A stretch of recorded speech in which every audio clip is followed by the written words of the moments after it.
for the final exhibition game of the 1985 season for the Houston Gamblers, and we're going to reacquaint you with these 85 Gamblers. First, the guy who was the most valuable player in the USFL last year, quarterback Jim Kelly.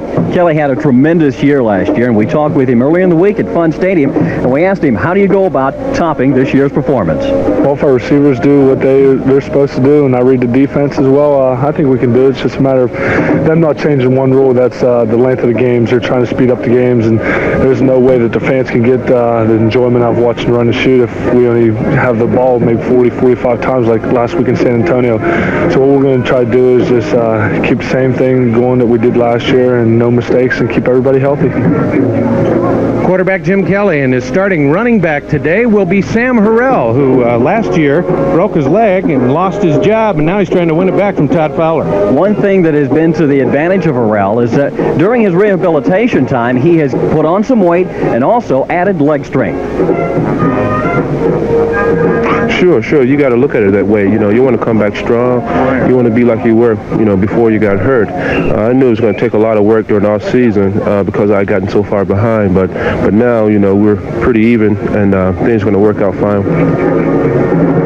The offense will score. The run and shoot always does, but you need defense too, and they've got an old veteran back there in the defensive secondary, Tommy Myers. They picked up Tommy around the 6th game of the season last year, and one thing that he helped do for that defensive secondary is solidify themselves back there. They got themselves a quarterback, and he says that the defense is ahead of last year's pace.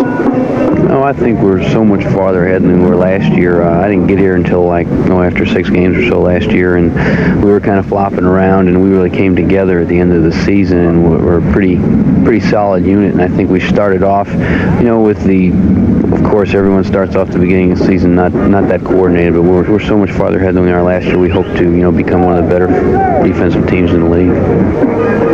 Last year, when the Gamblers lost in the playoffs, it was to the Arizona Wranglers, and they had a pretty good defensive back who gave them a bad time, Luther Bradley. Now he's a Houston Gambler. More help in the secondary for Pat Thomas, taking a look at around 12 different players, trying to come up with the right combination. But exactly where does Luther Bradley fit into those plans? Well, right now I'm playing behind both free safety and strong safety, so I think probably I'll be backing both of the guys up initially, and then hopefully I'll be able to work in sooner or later. We'll be back with more pregame with the Houston Gamblers after this. So you're saying I can ask this cat any question? The cat is connected to the computer. You just type in the question, it will read his mind. There the answer comes.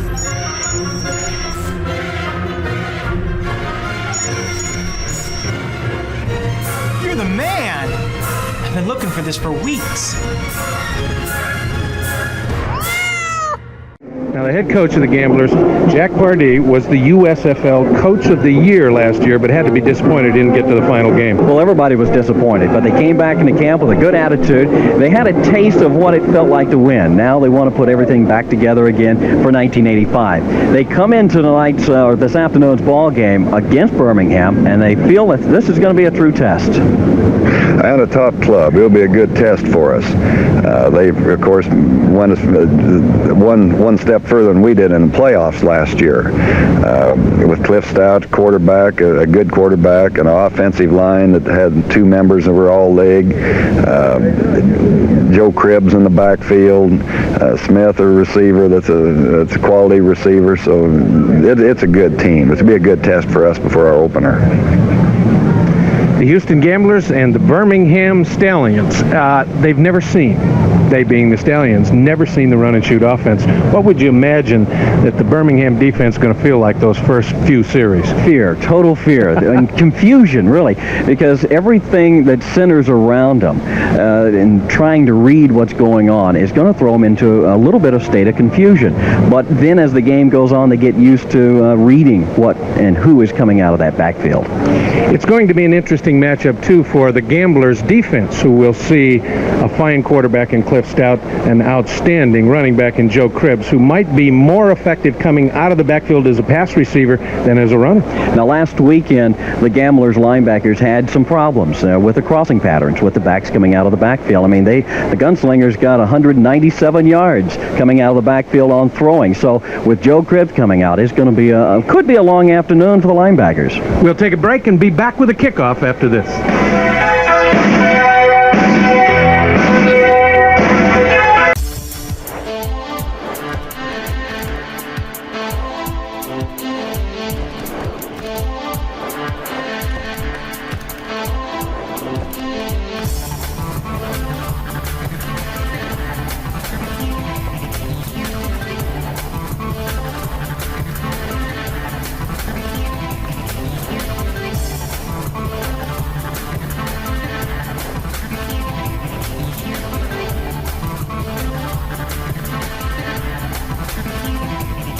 There you see the 1984 records for Houston and Birmingham and what they did in the playoffs. The Gamblers have won the toss, and the run and shoot will start right away against this Birmingham Stallion club. Lynn, before they get it all teed up and going, there's a look at Jack Pardee, the head coach, and of course Raleigh Dutch, the head coach of the Birmingham Stallions. A good matchup between two playoff teams. Danny Miller will kick off. And they've got a little special deal all set up here. Looks like they might try an onside kick, but no, it goes deep. Clearance for Dan, and it will bounce over to the corner to Scott McGee. He'll take it at the 10 and try to swing wide. He's got a block on the outside, breaks at the 30, and will be pushed out of bounds at about the 44-yard line. And that's where they will set up. Paul Ott-Carruth, the star from Alabama, pushed him out of bounds, and it was McGee on the return, 34 yards. They'll set up first and 10 at the 44-yard line. Look at the Gamblers' offense. It's Kerr, Boucher, Khalil, Rosado, and Robinson, the offensive line. There's Kelly, the MVP, Richard Johnson, Ricky Sanders, Harrell, McNeil, and McGee. First and 10 at the 44. Motion. That's Richard Johnson, 115 receptions last year, an all-time NFL record. And Kelly hits him, pushes him out of bounds, maybe for a 4 or 5 yard gain. The tackle made by Dennis Woodbury. Let's take a look at the Birmingham Stallions defense. Spencer, Rowe, and Kelly are the linebackers. Bill Rowe out of CU. Woodbury, Evans, Dumars, who came over from the Denver Gold, and Chuck Clanton in the secondary. They're the pass rushers. Dave Purifoy, Klein, Cuglieri. Those guys will try to put pressure on a Houston Gambler quarterback who was only sacked one time last week against San Antonio. Second and 6. That's Sanders in motion. Kelly with the run and shoot, rolls, and he'll run, and he's close to first down yardage. Dave Purifoy, 75, made the tackle. We'll see if it was close. It was second and 5. They'll mark the ball at about the 49, and yes, it will be first and 10.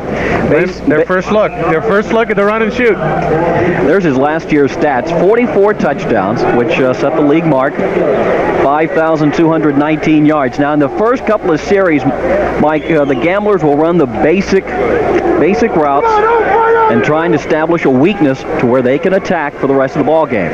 So we'll look at 4 or 5 patterns as Kelly tries to find the soft spot in the Birmingham defense. First and 10, 49-yard line. Kelly will throw, and deep, and tries to hit Johnson just off of his outstretched right hand, and it'll bring up second down and 10. That time, Johnson, that is one of the real basic passes. You'll see it from ground level. He goes right through the right seam of the defense. There's Woodbury. Woodbury had 7 interceptions for the Stallions last year. He's got good speed and can cover ground. So Kelly goes right after the best cornerback right off the bat, testing with his all USFL receiver Richard Johnson. 5 defensive backs for Birmingham. Kelly up under center, and again Johnson in motion. Kelly tried to throw backside and comes across and hits his other slot back, number 80, Ricky Sanders. Sanders picks up 5 or 6. And let's take a look at Sanders. I think he tried to throw the backside pass. Nothing was open, so he waits for Sanders to come across him. Triple option passing attack. Sanders underneath. Return, be ready. Turns it upfield. 101 receptions, most by a rookie in pro football. Mickey Sutton on the tackle, and it'll bring up 3rd down and 3. 7-yard gain for Sanders. Johnson in motion to the bottom of the screen. Kelly will roll right. Looking under pressure. He fumbles. Ball's on the ground, but Richard Johnson, I think, recovered the ball. It was Herb Spencer who had a shot at it, number 55, but Johnson alertly fell on it, and if he wouldn't have rolled forward, he might even have gotten the first down play. Herb Spencer came from the right-hand side. Watch him come into your picture, putting the pressure onto Kelly. Drops the football. Johnny on the spot, coming up with the loose pigskin. Richard Johnson. Gamblers will have to punt, and here is their new punt and shoot. They are lined up like they're going to run a regular play. It's 4th down and 2, and we'll see if they'll shift and go into punt formation, and yes, they do. Bruce Threadgill drops back. And, of course, Dale Walters was in the lineup, and Kevin McLean before the game said they'll do that every time. Walters hangs it high. Fair catch signal for, and is caught right at the 10-yard line. Beautiful kick by Walters that time. Excellent hang time. And the Gamblers' defense now will have their first crack at the Stallions, and they push Birmingham back to around their 10-yard line. 28-yard punt for Walters. And let's take a look at the offense now for Birmingham. They'll start at the 10-yard line. 1st and 10. It's McKinley out of UCLA, Buddy Idolette, a former Alabama player, Battaglia, Saindon, and Phoenix. Stout, Cribbs, Perry, Mason, Smith, and Jones. And that's the offense for the Stallions. We'll look at the defense shortly after the first play. 1st and 10. Stout up under center. Ball at the 10-yard line. Inside handoff fake. Out into the flat and off of the shoulder. Will Lewis covering Jim Smith, the fine ex-Pittsburgh Steelers receiver, who might be one of the best receivers in the USFL. Here's the defense for the Gamblers. Hawkins, Diala, and Hawkins. Mike and Andy, the 2 outside linebackers. Mitchell, Lewis, Eason, and Myers. Tommy Myers, we talked at the top of the show. And there are the pass rushers. Crosby, Hughes, Taylor, and Caton. Caton, probably the best pass rusher in the USFL last year. 2nd down and 10 for the Birmingham Stallions. Stout, 2 setbacks. Again, the fake inside handoff. Pressure and rolling and caught. Over the middle by number 81, Darrell Mason, the big tight end. Luther Bradley was on the defense, and that'll be 1st down yardage and then some. A 25-yard gain. Last week they had trouble with the tight end. Problems continuing. Watch him roll out, coming across the middle. And Eason right there on the stop. We talked to Pat Thomas, the defensive backfield coach for Houston before the game, and he said, yes, the crossing patterns hurt us last week. And he said, I hope they throw a few so we can get used to it before the regular season starts. 1st down and 10, ball at the 36-yard line of the Stallions. Motion to the top of the screen. Inside handoff this time to number 23, Earl Gant, and Gant will have 1st down yardage. So the 2 play-action passes set up the Houston defense, and then they hand it off to Gant. Earl Gant from Missouri. He is a very good lead blocker for the type of running back that Joe Cribbs is. This time he gets the call. 1 missed tackle, good block. Springs him loose for another 5 or 6 yards, and then here comes the white shirts. 12-yard gain for Earl Gant, the big fullback out of Missouri. Again, 1st down yardage, 12-yard gain. 1st and 10, the ball at the 48-yard line of the Gamblers. Motion, that's Joey Jones. Inside handoff again. And it's Joe Cribbs, who likes to run inside. And I think today's great runners in all of professional football players are inside runners first and run the sweep second. Pete Caton came across from his in position to nail Cribbs before he could really get motivating. This Birmingham offense has just as many weapons as does Houston. Raleigh Dutch, of course, right off the Pittsburgh Steelers staff. And this looks a lot like the Pittsburgh Steelers offense. 2nd down and 6. Inside handoff fake, and Stout wants it all, going deep and well overthrown. Joey Jones, the intended receiver, the speedster out of Alabama, and Mike Mitchell had him covered cold.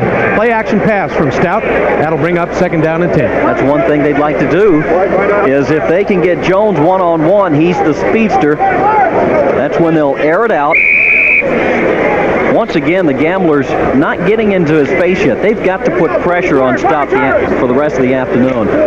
Jones went inside instead of going outside. That's where Stout had tossed the football. 3rd down and 6. I'll correct myself.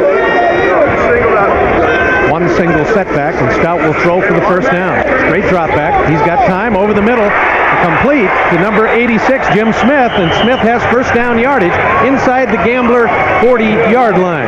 Tackle made by 34, Calvin Eason, the strong safety, but Stout in the situation of having to throw for the first down gets his pass complete to Smith. Well, these two guys know each other fairly well, both of them playing at Pittsburgh, and when he needs him, Jim Smith gets the call, wide open over the middle, and then takes his hits. Birmingham on the move. 1st and 10 at the 36. Stout gets motion from Jones. 2 setbacks. Inside handoff again to Earl Gant. And Gant into the middle. Hosea Taylor grabbed him around the waist and pulled him down. Give him 2 yards. Make it 2nd down and 8 from the 36. Give credit also to Cleveland Crosby, who stacked up that left side of the line. Hosea Taylor coming across from his right tackle position to put the holes on the Cribs. Ken Toller comes in, replaces Joey Jones at one of the wide receiver spots. It'll be Smith and Toller at the bottom of the screen, and they take a look at a 2nd down and 8 situation. Again, the inside handoff. Again, it's Earl Gant. Gant steps over the 30-yard line, inside the 30, and Kiki Diallo comes over to make the stop. It'll bring up 3rd down. Let's take a look at that, the inside running game of the Birmingham Stallions. Birmingham wants you to try to guess which one they're going to do, pass or throw. And if they keep you guessing all game long, it could be a long afternoon. That time, the Gamblers were thinking pass. They came right across with a nice little run. Close enough to measure for first down yardage.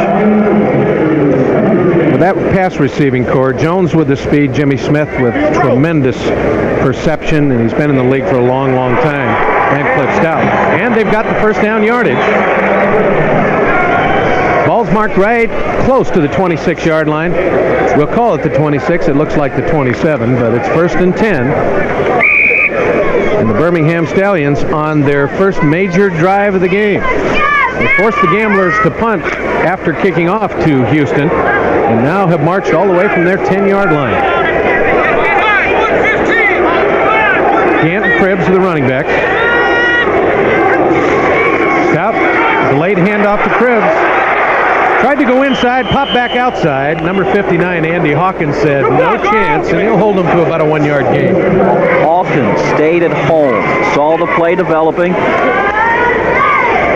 put his sights on to Cribbs, fought off a nice block there, and then held on for dear life. He had some help also coming up. There was number 77, Pete Caton, coming from the backside as well. Cribbs was the leading rusher in the USFL with over 1,400 yards. He made Birmingham a force. Stout to throw. Complete over the middle to Smith. 86, Jimmy Smith, and he's got first down yardage again. The tackle made by number 32, Luther Bradley, for the Gamblers, but right now Cliff Stout has got a drive going. He's gone real close to 80 yards. Bradley was just a couple of steps behind him. Stout saw his open man and put it right on the numbers. First down and 10. Ball at the 14-yard line of the Gamblers. Stout looking over the defense. Good luck from the end zone camera. Joey Jones in motion. Inside handoff to Gant. And he will get maybe a yard if he was lucky. Kiki Diallo was there. Hosea Taylor, Van Hughes, the whole middle of the Houston Gambler defense to stop him. It'll bring up 2nd down. Hosea Taylor from the University of Houston made the first contact to slow Cribbs up so he could get the rest of his crew in on top. 2nd down 9. They place the ball at the 13-yard line. A passing down. 3 wide receivers. Smith, Greg Anderson, and Jones, and they'll run the inside handoff to Cribbs, and he'll go nowhere. Once again, Hosea Taylor playing up the middle. Brought Cribbs slowed down just a little bit, or make that Pete Caton also. We're going to take another look at it. Pete Caton at just 6'2", 240 uses his quickness, and here's a good look at it. Bingo. Taylor again clogging up the middle, causing problems for Birmingham. And when you've got Cribbs slowed up that far enough, you've got the quickness of Caton that can nail him. So Stout will have 3rd down and 11. He lost 2 on the play at the 15-yard line. In the shotgun for the first time today. He'll roll because he's under pressure, and the quick pitch is to Joe Cribbs, and he'll get touchdown territory, but there's a flag down. That was the old shovel pass. Cribbs wide open, weaved his way into the end zone, but there's a penalty flag down, and it's indication against Birmingham. I believe it's going to be called on Buddy Idolette from Alabama, who got caught holding. Big break for the Gamblers, but he had the lead block right in front of Gibbs. Number 71, that's a loss of down, 4th down. Pat Phoenix illegally downfield, so it'll bring up 4th down, and they'll have to kick the field goal. It's hard to tell whether 71 Phoenix was any farther down the field than 78. Buddy Idolette. Scott Norwood will try the field goal. Bob Lane, the backup quarterback, will hold. They'll put it down at the 32 with the 10 of the end zone. It will be a 42-yard field goal attempt from Norwood. Kick is up, and it's good. Scott Norwood from 42 yards out puts the Birmingham Stallions on the board. It's 3-0 Birmingham. Nice drive. They started at the 10-yard line. So with the score, Birmingham 3, Gamblers nothing. We'll be back. Mike Hafner and Lynn Michaels back at Legion Field. There you see the Houston Gamblers 85 scheduled to open the season. They'll be at Los Angeles on the road for the first 3 games. March 3rd at Tampa Bay and then at Oakland. So it's tough. They got to be on the road for the first 3 weeks. That's nothing new for them. They started off like last year, all on the road, and then finish up strong at home. Scott Norwood kicking off. Scott McGee, the deep man, with Clarence Verdun, and Verdun will take it at the 8-yard line. Tries to get outside and does. Breaks by the 20-yard line, drops the football, and it goes out of bounds. Paul Caruth, number 42, pushed him out, and Clarence just let that slip out of his hands. Good thing it bounced out of bounds. He had just a little bit of a wall set up on the left side of the field, just couldn't get there quite fast enough, and then lost the handle on the football. Good ground shot. Everything set up to the left side.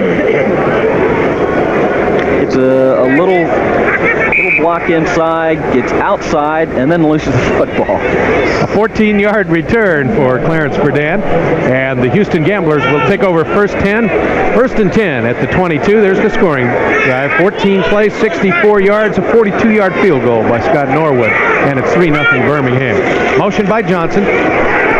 And he looks for Johnson downfield, but no. It's 88 Scott McGee who was in between the zone. And there's what the run and shoot will do to you, Lynn. Find those open spots. And we got a late flag as well. But that is just basic run and shoot. You send one receiver down the line, and Johnson was going along that right seam. Illegal touching the ball will be a loss of down.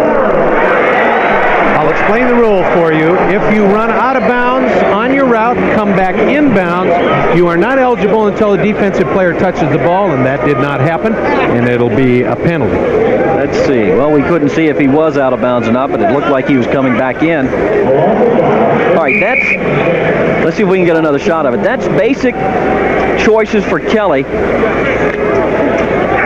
No, once again, we can't see if he did go out of bounds. He's got 3 options looking on the right-hand side when they flood that zone area. And that was his second option going down along the sidelines. Dennis Woodbury did a good job. He pitched McGee out of bounds, and there's Sam Harrell, his first carry of this game, and he gets about 5 yards. It'll bring up 2nd down and 10. Herb Spencer, 55, made the tackle. Not a bad call for the Gamblers because Birmingham really putting on the pressure. They're getting some good push off the football, and they come right back with a handoff to Harrell.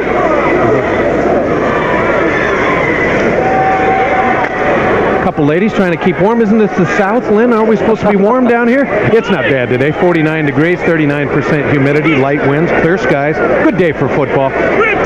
Second down, 5 yards to go for the Gamblers.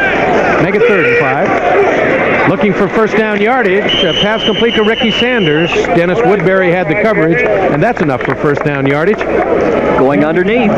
Something very, very simple. Now, this time, or at least this series right now, they're going to the right-hand side. Maybe they have seen something in that first series where they could work on it. Johnson coming underneath to get the first down. We've seen all three combinations now. The swing pass to Johnson, McGee up the sidelines, and then we had Sanders out in the short flat. And we'll see if he goes back to the left side, maybe. 1st and 10, ball at the 33-yard line of the Gamblers. That's Sanders in motion. Kelly will roll left and work left this time. Throws outside and caught by Sanders one-handed. Did they give him the pass completion? No, he was out of bounds. Out of bounds. This is KTXH 20 Vision. Let's take another look at it as Sanders comes out, he goes down and then pushes upfield and then just about makes a great catch. Receivers. One-handed shot. Another look at it there, and Sanders almost picked it off. 2nd down 10. Ball at the 33-yard line. Gamblers in their own territory. Again, Sanders in motion to the top of the screen.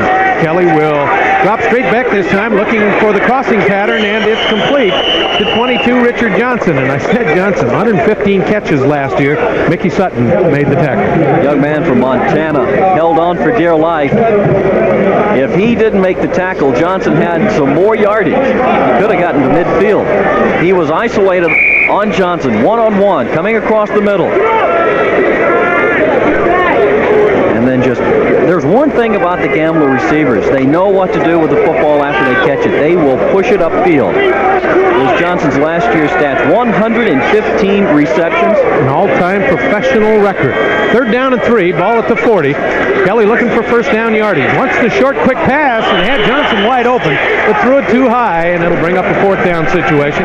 Mickey Sutton on the coverage on Johnson. That'll bring up 4th down. Dale Walters will have to punt for the 2nd time today.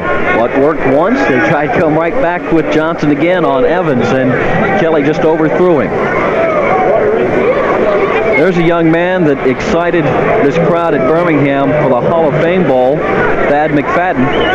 Out of Wisconsin, the other receiver from Altoon, who will probably go real high in the National Football League draft. Here's the punt and shoot again. They're looking to see if they can run a play on 4th down. If they can't, Walters will drop back. Bruce Threadgill will stop in the fullback spot. And Walters will punt it away from about his 30-yard line. Again, Gamblers on 4th down. Walters gets the punt away, high and deep. McFadden will take it at about his 25-yard line, and Clarence Verdand was there to meet him. Thank you. He didn't get anywhere. Verdand was waiting on him. Good punt coverage. Specialty teams, they've been working on it this week. And the Stallions again, starting in their own backyard. 35-yard punt, no return. Birmingham Stallions 3, Houston Gamblers nothing. We'll be back. After a 35-yard Dale Walters punt, the Birmingham Stallions with a 3-0 lead will take over 1st and 10 at their own 25-yard line. Good coverage by Clarence Verdand. When Thad McFadden caught the ball, he met Clarence. 1st and 10, ball at the 25-yard line. Stallions leading 3-0.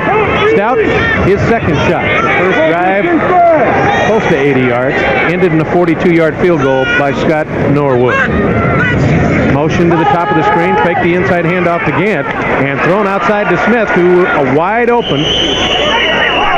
Defending on the play, Will Lewis, 24, but the play action pass set it up. And Smith was open on the out pattern for close to first down yardage. Let's see where they mark it.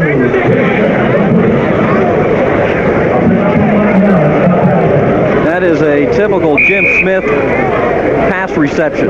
Favorite pattern, down and out. And let's see what happens to Smith. How does he hurt himself? Down and out, turns it upfield, maybe an ankle. Let's see. Good hit. Twisted his ankle just a tad. Not quite first down yardage. Ball's fumbled and bounces right back up to Cliff Stout. Or was it Earl Gant that got it? No, it was Gant that bounced it into Stout's hands. They'll lose about 5 yards, but that little oblong football bounces some funny ways, and luckily it came right back to Stout. It would appear they were going to do some more fancy footwork. Gant was going to pitch the ball back to Stout, and he just couldn't find the handle. Birmingham coming out, pulling all stops here in the first quarter of play. Thad McFadden in at wide receiver. And again, we'll try to find out about Smith, if he did turn his ankle or whatever. One single setback. It's Anderson, McFadden, and Toller, the wide receivers. Straight drop back. Over the middle, incomplete, and batted away by number 31, Kiki Diala. He was trying to find Toller and couldn't find it. Diala was staying at home. He was covering his area. Now this is one thing that Stout does, force the football. And he was forcing the football into that receiver. And I really couldn't catch the number on 83, Greg Anderson. Once again, Stout trying to force something to make it happen. Bob Parsons will punt it away for the Birmingham Stallions. Parsons' first punt of the game. And it's Gerald McNeil at the 40, 45. And if he breaks the last tackle, he's gone, but he's tripped up.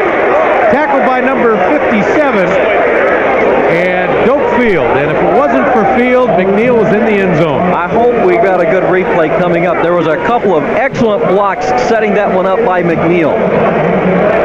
A 43-yard punt by Parsons, but better return at 34. Here we go. Cuts it right upfield.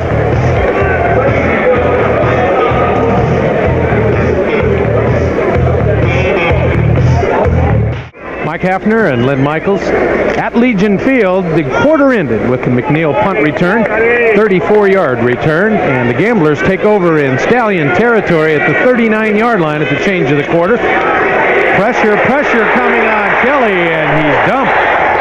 55, Herb Spencer, unblocked. Kelly didn't see him. It was the backside rush, and he throws him for about a 9-yard loss. Nice little blitz coming up by Spencer. Coming across from the right side, untouched. Kelly just eats the ball that time around. That's the hazards of being a quarterback in the USFL. That is only the second sack thus far, given up by the Gamblers offense. Sacked just once last week in the exhibition game against San Antonio in McAllen, Texas. And so the Gamblers have now got their one sack out of the way, and see if they can handle it for the rest of the afternoon. Make it a 9-yard loss. It'll bring up second down and 19. They're all the way back at the 48-yard line of the Stallions. And again, lots of pressure, but Harrell on the screen pass, breaks over the 40, the 30, down to the 20, inside the 10, and he'll be stopped at the 6-yard line.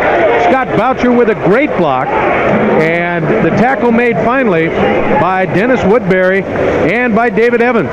Who lives by the blitz can get burned by the blitz. Kelly beats him this time. Harrell getting outside. Good block over there by number 74, which is Rick Kerr. Harrell, nice piece of running. Little dancing steps. Gets it downfield as far as he can. Now the Gamblers inside the 10.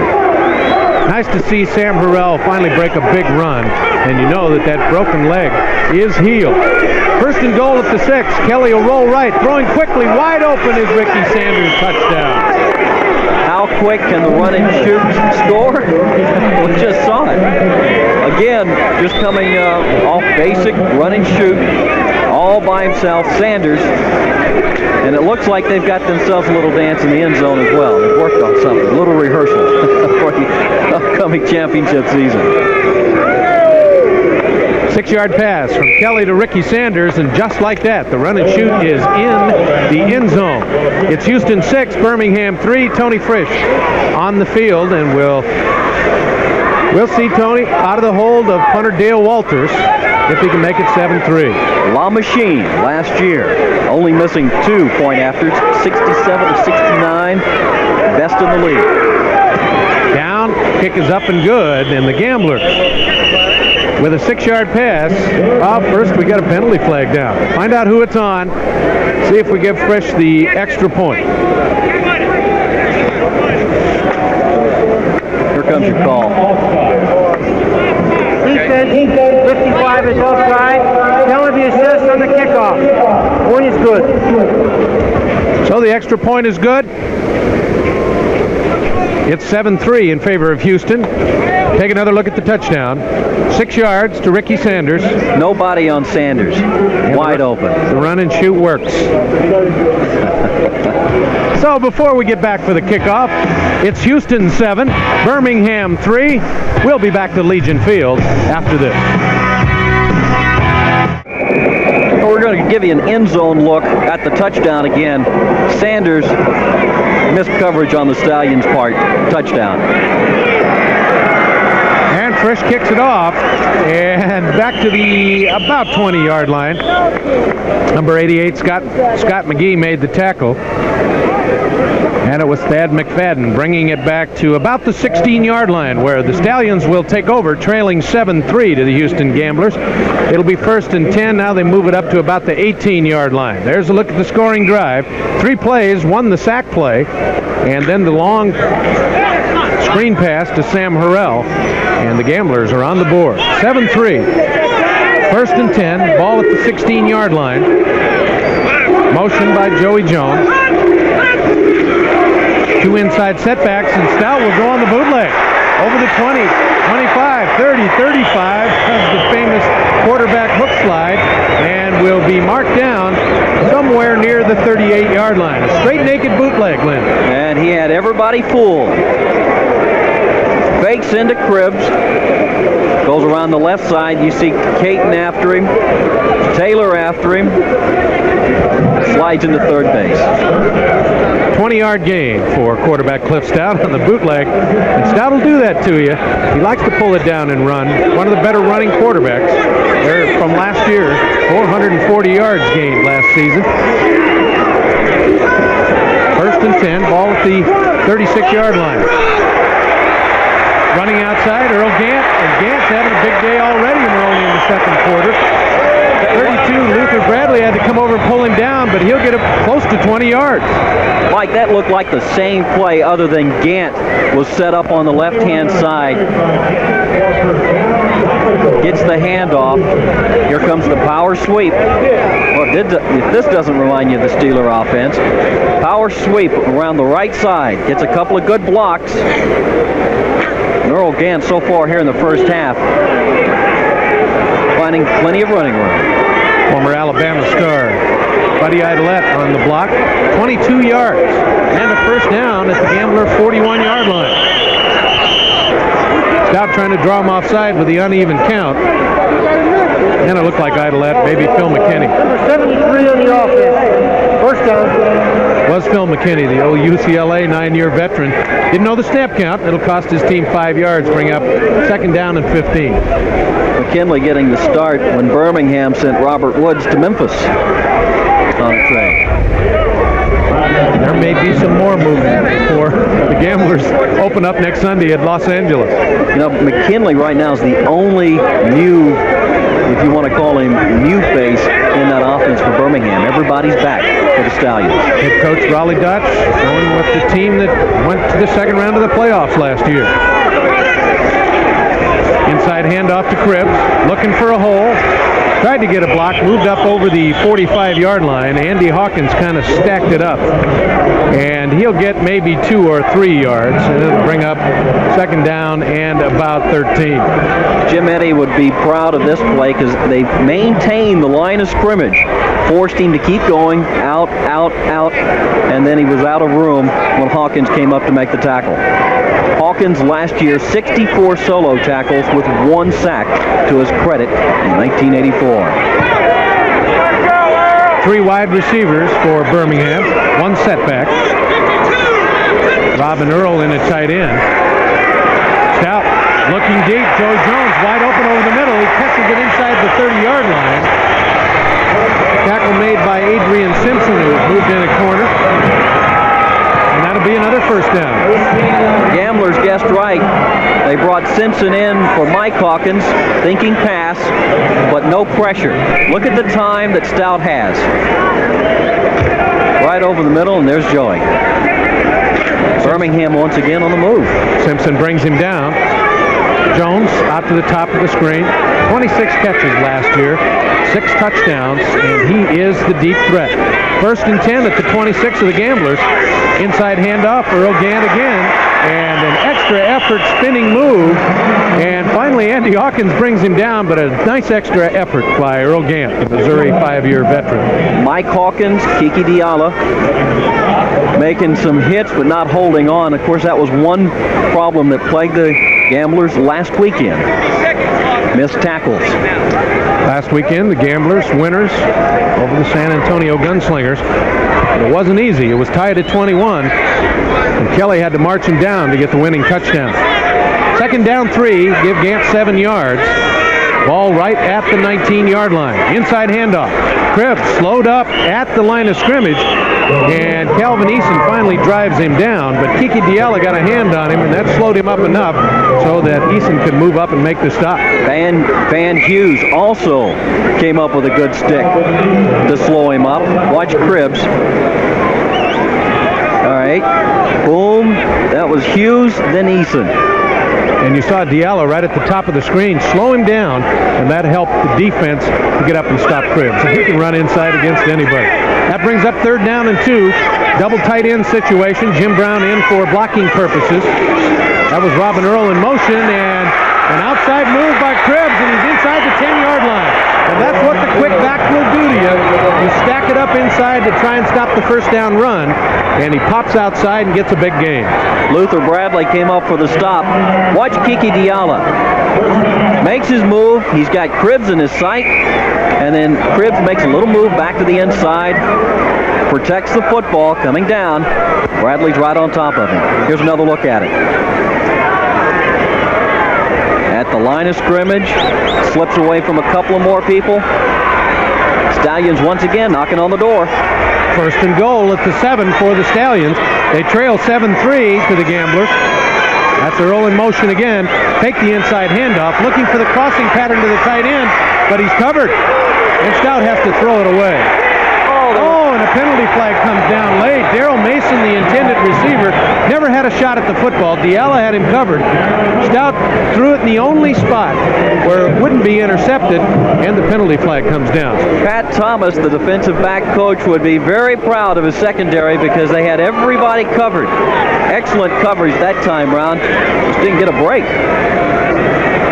And that's going to put the Stallions even closer. Down to the 1-yard line. Pass interference. Number 34 on the defense. That's a 1st down. Calvin Eason with a push. Let's take a look.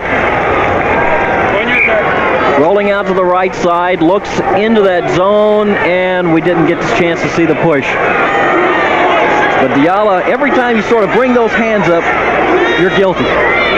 Mark the ball at the 3-yard line. It'll be 1st down again. 1st and 3. Inside handoff to Gant. And Gant is stopped at about the 2. Kiki Diala and a host of Houston Gambler goal line defenders. Everybody stacking up. The bulldozer for the Stallions, Earl Gant. So far, Mike, here in the 1st half, it's had a pretty good half, running real good. So it'll bring up 2nd down and goal, this time from the 1-yard line. Gant a 2-yard gain. Gamblers all stacked up on the goal line. I guess you can't dig in anymore on an artificial surface. Trying to get some footholds and trying to hold the Stallions, and Stout will carry it himself, and I don't think he made it in. No indication yet by the officials. The Gamblers' front line got a pretty good surge. Taylor and Hughes. Now they signal touchdown. Let's take another look at it, but how come you have to wait that long to find out whether you scored or not? Must have to unpile them. Now watch the end of this picture, because there's Diala in the middle. Good surge by everybody. Both lines right at each other's nose guards. But watch what happens when they start getting up. Stout is across the goal line. Everybody's waiting for somebody to give some kind of indication. Well, the indication is touchdown, and it's 9-7. Scott Norwood will come in and try the extra point. foul. Let's make it Danny Miller. There are 2 field goal kickers vying for the job here in Birmingham, and Miller, the incumbent, will try the extra point. Spot and good. So with Miller's extra point, it's the Birmingham Stallions 10 and the Houston Gamblers 7.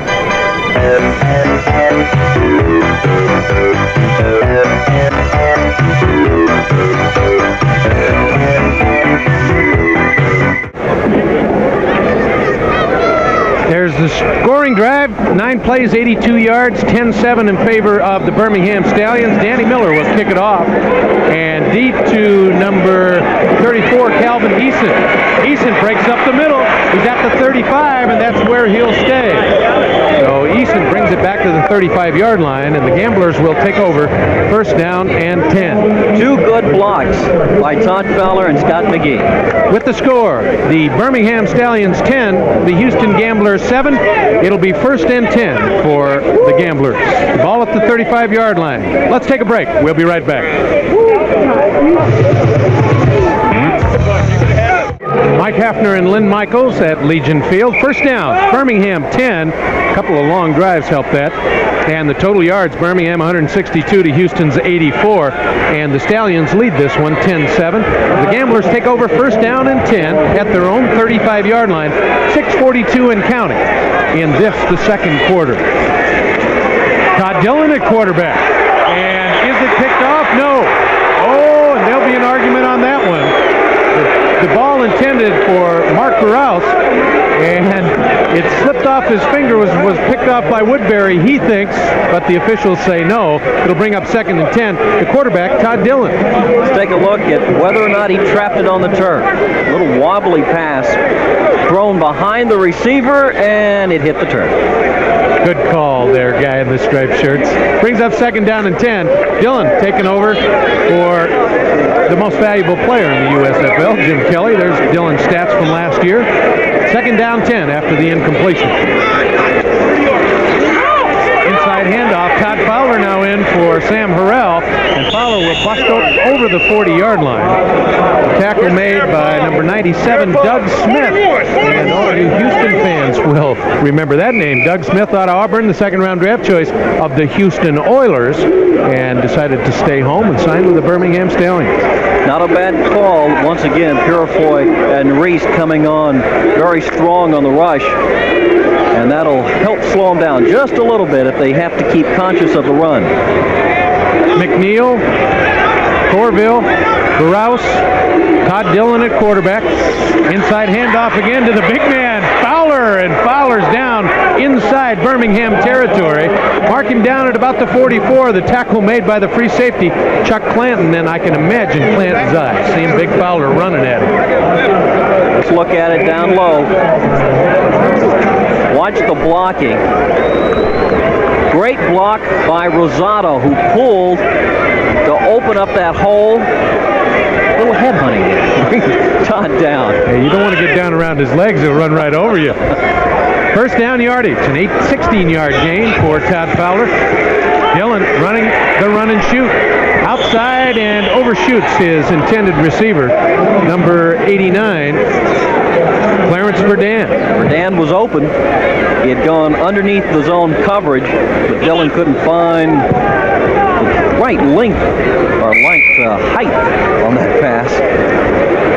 Right now, Mike, so far, basic fundamentals, basic run and shoot, nothing fancy. Well, Todd Dillon just getting in and getting warmed up after replacing Kelly after the first quarter. So Dillon will take a look at the run and shoot for this quarter, more than likely, and he sends Clarence Verdun in motion. Again, the rollout. And again, Mark Rouse. Rouse will get about 4 yards, but he got drilled by Dumars and Woodbury. Dennis Dumars coming over from the Denver Gold, an all USFL safety. Rouse last season, 7 catches, 73 yards, and 1 touchdown. He had a sprained ankle against San Antonio last year. Rouse, meet David Dumars, number 22. Penalty flag is down. Let's have Bill Parkinson, the head referee, tell us what the penalty was for. Too much drilling. Personal foul. Head slap, number 21 on the defense. That's a first down. Woodbury on the tackle, went to the head, and that's a no-no in professional football. Raleigh Dotch, the head coach, not very happy about that. Too much drilling? Yes, too much. That'll make it 1st and 10 at the 22-yard line. Todd Dillon started this drive at the 35, has the run and shoot going. Quick inside throw intended for number 83, Vince Corville, but it was thrown behind him. Dennis Woodbury had the coverage, and I think Todd Dillon just threw that one away. Well, Corville also was not at the best of footing. When he made his cut, he started to slip. And the young man from Rice was stumbling by the time the football was to him. Todd Fowler back in at the running back spot. McGee replaces Corville for the Gamblers. It'll bring up 2nd down and 10. The ball at the 22-yard line of the Stallions. Gamblers trailing 10-7. At about 4:50 to go in the 2nd period. Deep pass up over the shoulder and caught by Scott McGee, and he's pushed out of bounds at about the 2-yard line by Dennis Woodbury. And that was the quick throw, where he got the cornerback turn, threw it up over his head, and McGee makes the great catch and is out at the 2-yard line. A little timing pattern, and watch this throw. He puts it right over his shoulder. Good catch by McGee. Woodbury forces him out of bounds. And I tell you what, they're picking on Woodbury, and Woodbury is one of their best defensive backs, cornerbacks. There's McGee's stats from last season. 40 receptions last year. 1st and goal at the 2, and the Gamblers want that lead back. Movement on the offensive and defensive lines. Let's see who jumped first. He came right on the top of Boucher. False start, number 60 on the offense. And Ricky Kerr, you could hear him over the referee's microphone, didn't like that. And I didn't see Boucher move. No, he hadn't moved yet. Let's take another real close look at it. He may have picked up his hand. Take a look at 60 Boucher. He is solid. Doug Smith got him. Now, it's not a possession play, so head coach Jack Pardee can't say, I want to see it on the replay. Now, if there is a possession discussion, one time per half, Pardee can ask for the replay to be looked at, but not in this situation. So it'll bring up 1st and goal from the 7-yard line now, and Dillon will roll left, pressure, and touchdown. Herb Spencer was trying to cover Mark Burrouse, but Burrouse wide open in the back of the end zone, and Dillon hit him for the 2nd touchdown. He splits 2 of the defensive backs, David Dumars and David Evans. Splits them right down the middle. Nice little touchdown toss by Dillon. There's both of the DBs.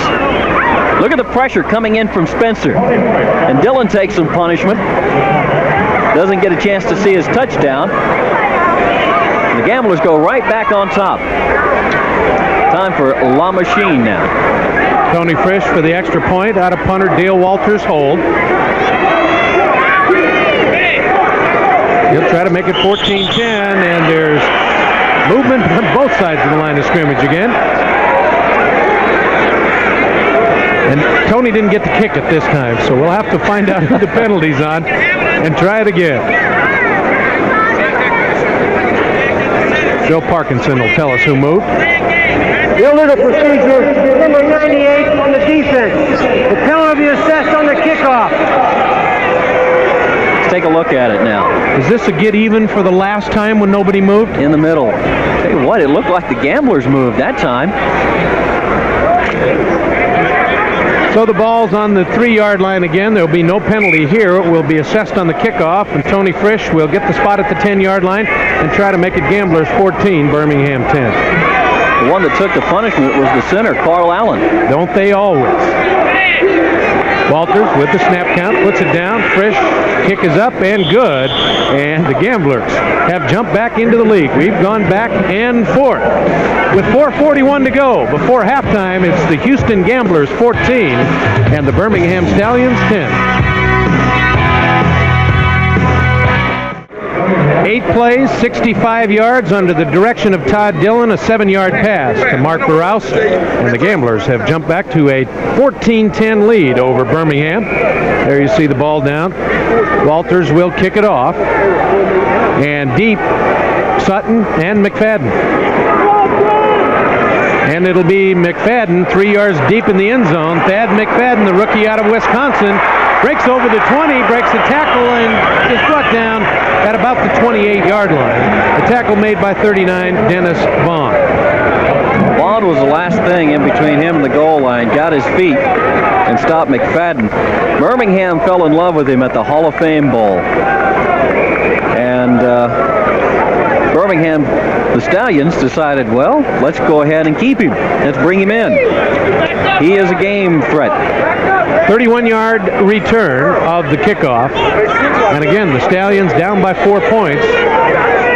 Start 1st and 10 at their own 28-yard line. Stout still a quarterback. Out in the flat to Robin Earl, the big tight end, and he's close to first down yardage. Calvin Eason, number 34, pushed him out of bounds. Robin Earl, 8 years out of the University of Washington, primarily a blocker, and was a big fullback in his college days. Now the blocking tight end, and in that situation the receiver, and it was first down yardage. They mark it just short of the 40-yard line, where the Stallions, trailing by 4, take over 1st and 10. Leon Perry at the fullback spot, and Paul Ott Carruth, the rookie out of Alabama, now at the running back spot, number 42. Fake inside handoff. Stout wants to throw the screen pass to the tight end, who fumbles, and who will get it? It looked like number 78, Cleveland Crosby, on top of the football. Will they call it a completion, or will it be an incomplete pass? No. Referee Bill Parkinson says a fumble, and Cleveland Crosby comes up with the recovery, and the Gamblers will take over 1st and 10. Now, will they ask for a replay or what? Here's the look. Here's the play. He's got the football. Nice hit by Hawkins. Now the mad scramble.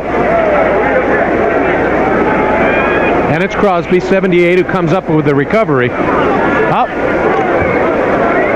Now we throw the red penalty flag so that the head coach, Raleigh Dutch, can get a look and see whether there was possession on the reception and then a legitimate fumble. Now, we have a 2-minute timeout. They'll take a look at it. Now, if the appeal is good, you're not accessed that timeout. If you fail at this attempt, then you are charged with that timeout. And we've got Cal Lepore here, who is the head of officials, and maybe we can get him at halftime. We can talk about all these new things that are happening in the USFL. Let's take a break with the Gamblers leading 14-10 over the Birmingham Stallions.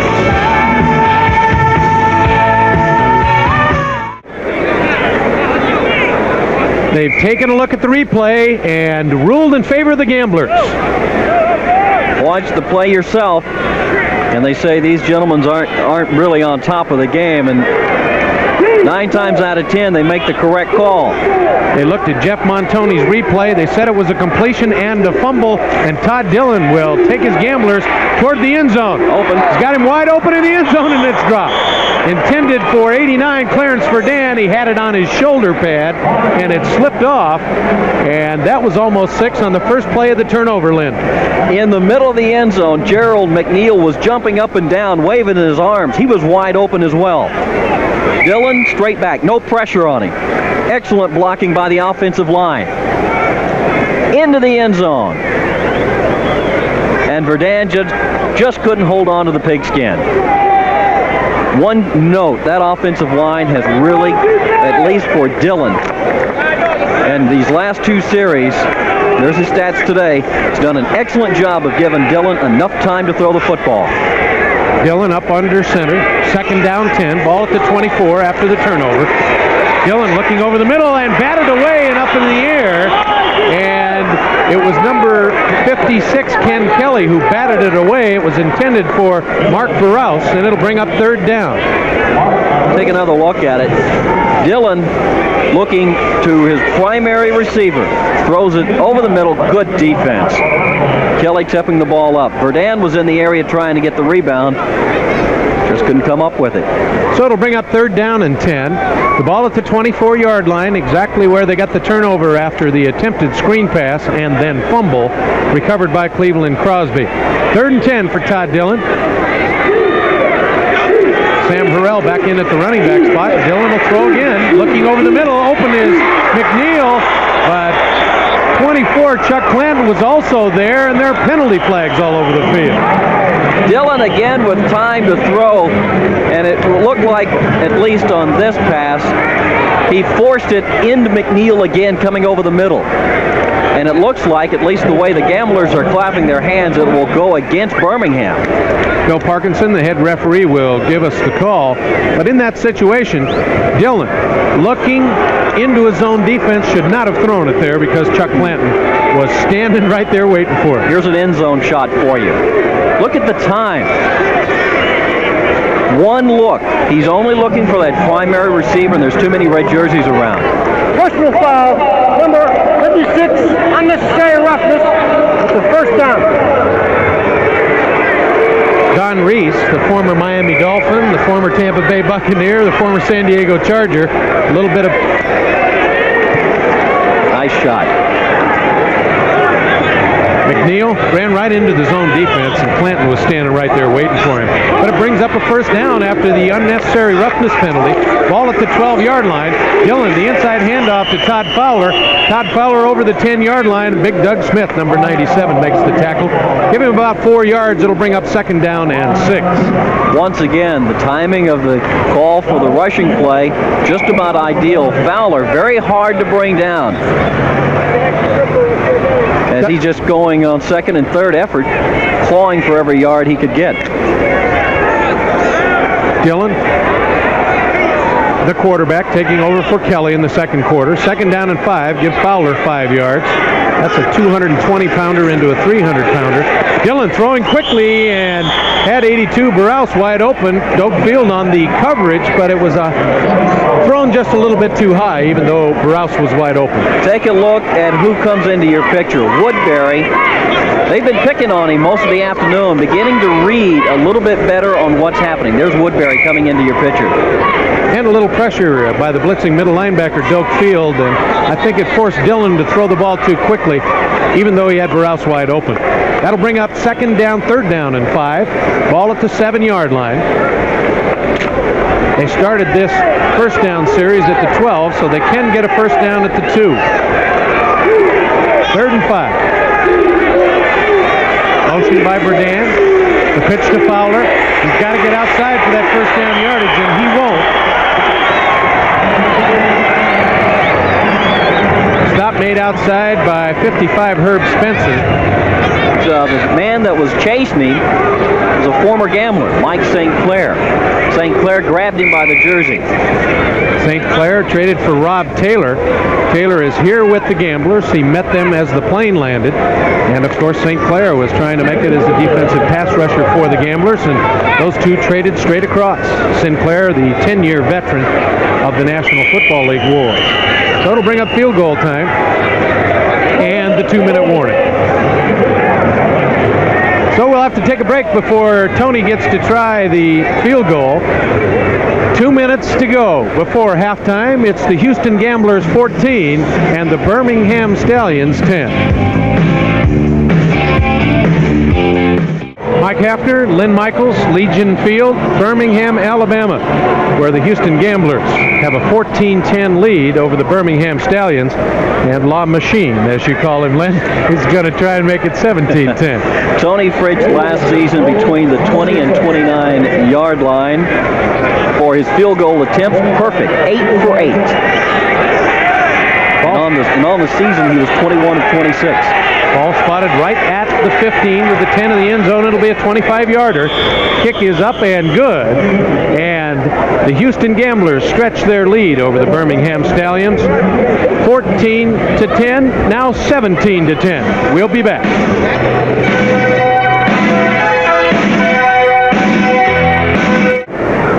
6 plays, 18 yards. Tony Fritsch, a 25-yard field goal after the turnover. The fumble recovery by Cleveland Crosby, and the Gamblers lead at 17-10. Dale Walters will kick it off. Deep for the Birmingham Stallions, number 80, Thad McFadden, number 25, Mickey Sutton. Walters to boom it away. It will be McFadden at the goal line. Over the 10, the 15, and won't make it back to the 20-yard line. They'll mark it at about the 18. Tackle made by 54, Anthony Brock. Return of 19 yards.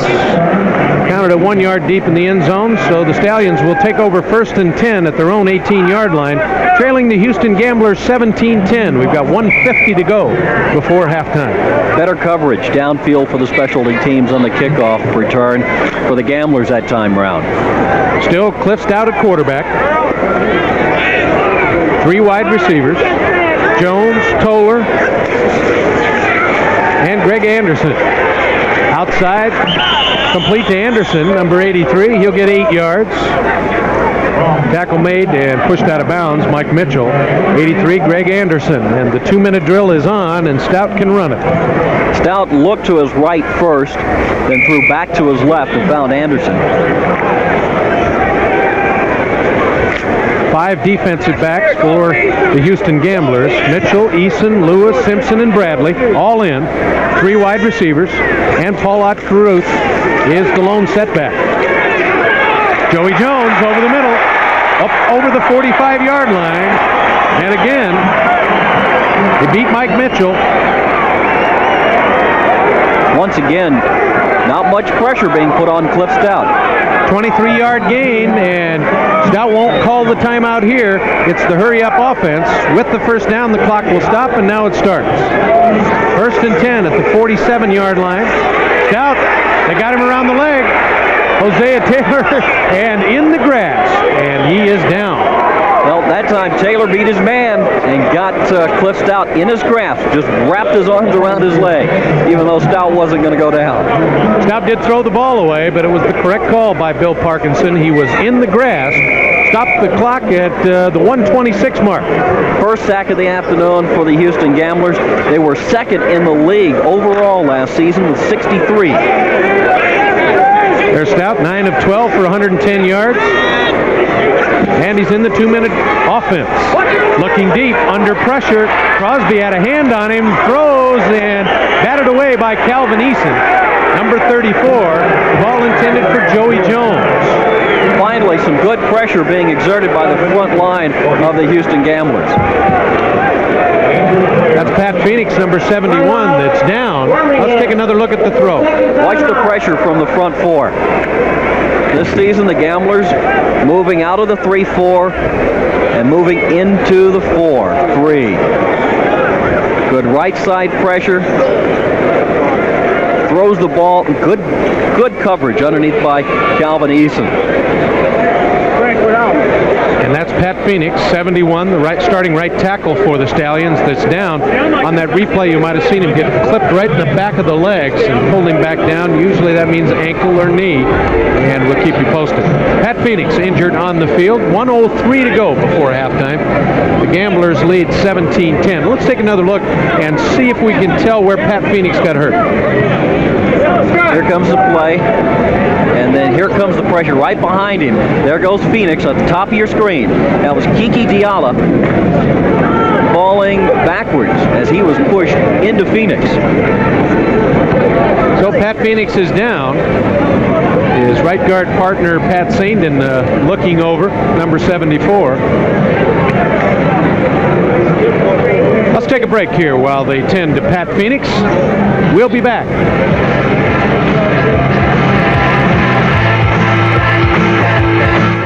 There's the score. Mike Hafner and Lynn Michaels in Birmingham. Gamblers leading 17-10. Phoenix has been taken to the sidelines. Lindsey Mason, number 79, taking his spot.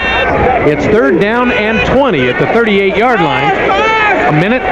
A minute left before halftime. Stout throws and throws it away. Hosea Taylor had him wrapped around the legs along with Pete Caton. The ball intended for Greg Anderson, but I've got a feeling that Stout was just throwing it away so that he didn't get sacked, and they'll have to punt.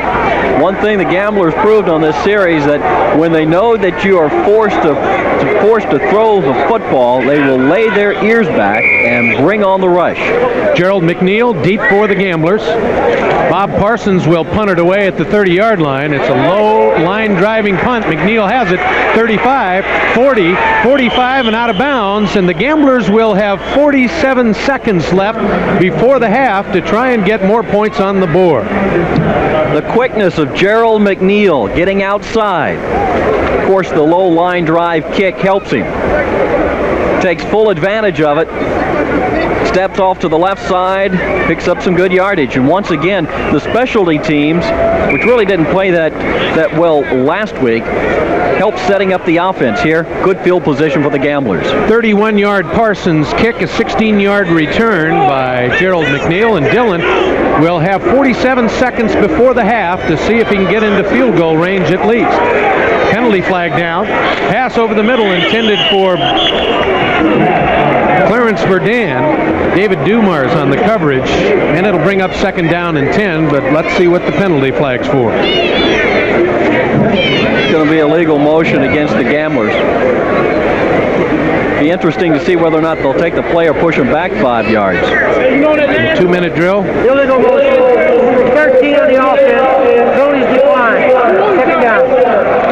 The right decision by the defensive coordinator of the Stallions. It was Gerald McNeil who was in motion, and it'll bring up second down and 10 for the Gamblers.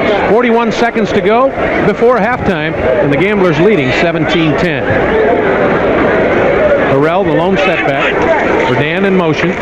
Dillon rolls to his left, looks back across the field, intended for Verdun, and he's drilled by number 24, Chuck Clanton, and they're going to call a penalty there.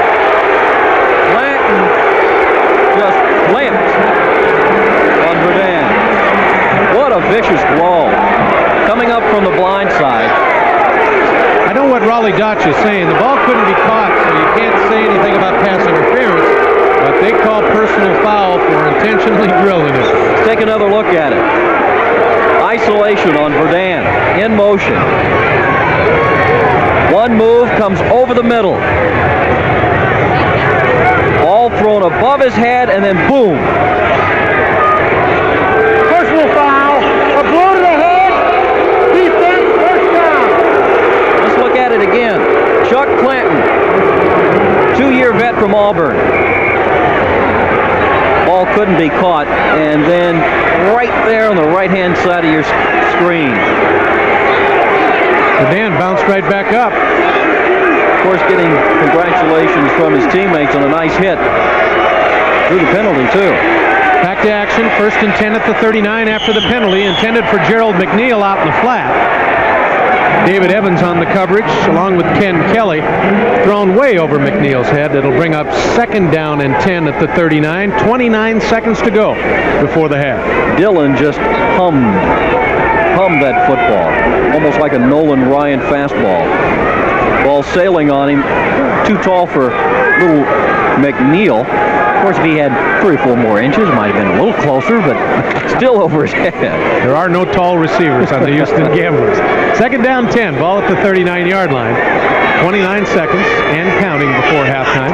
Dillon with Fowler behind him will drop straight back. Looking to the outside to Richard Johnson. Ball tipped 3 times in the air. Once by Evans, once by David Dumars, and then it finally hits the ground. That time for the Gamblers coming out into the left-hand flat of that zone. Richard Johnson ran into double coverage. That's the way we had tip drill practice for both teams. McGee, Sanders, McNeil, Johnson, Fowler, the lone setback. 22 seconds. Clock will start on the snap. Motion by Johnson. Dillon again looking downfield. Thrown, incomplete. Penalty flags again.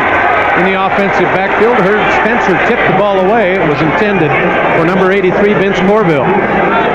Unsportsmanlike conduct being called against the Gamblers. Of course, now, this is a preseason game, and we knew coming in they weren't going to hit each other, did we? I remember you said that, Lynn Michael. They are really taking each other to the stick. Of course, next weekend, both teams opening up the 1985 season. Dylan, it seems like he really doesn't have that much touch on the ball. He just sits back and just slings the hash. Having some trouble reading the defenses, and let's hear from Bill Parkinson. Illegal block. Number 65 on the offense. Third down.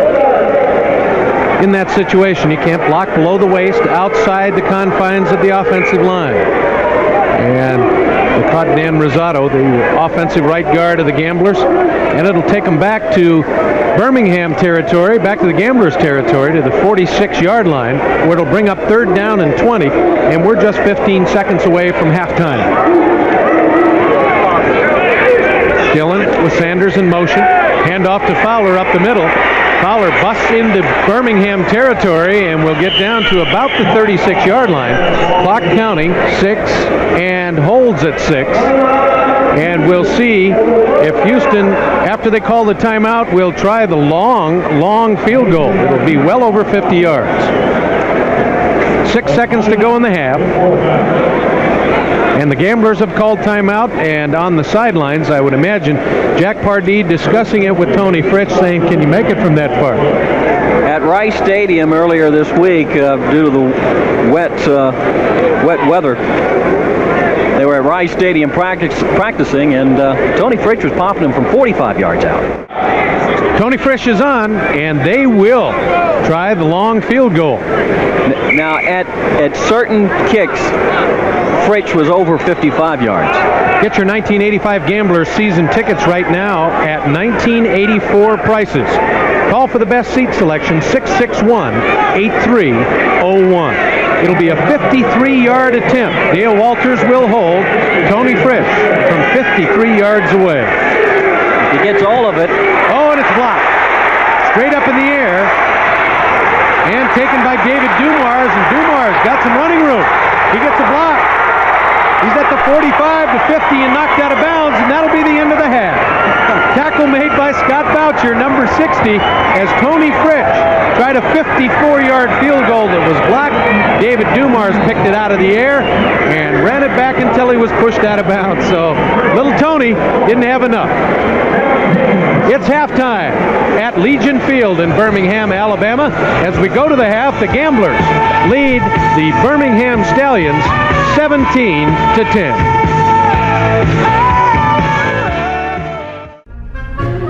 So you're saying I can ask this cat any question? The cat is connected to the computer. You just type in the question, it will read his mind. There's the answer code.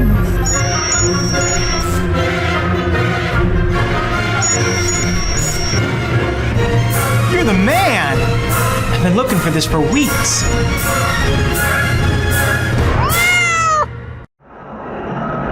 Mike Hafner and Lynn Michaels back at Birmingham, Alabama, where at Legion Field, the Gamblers at halftime have a 17-10 lead over the Birmingham Stallions, and it looked like the Stallions had trouble with the run and shoot offense. On the other hand, I thought the Gamblers played well defensively. Defensively, they played well, especially with the Stallions. I mean, the Stallions do have a good offensive ball club. They were the best offensively in the Eastern Conference last year, so the Stallions by no means are lack of talent. They know exactly what to do with their offense.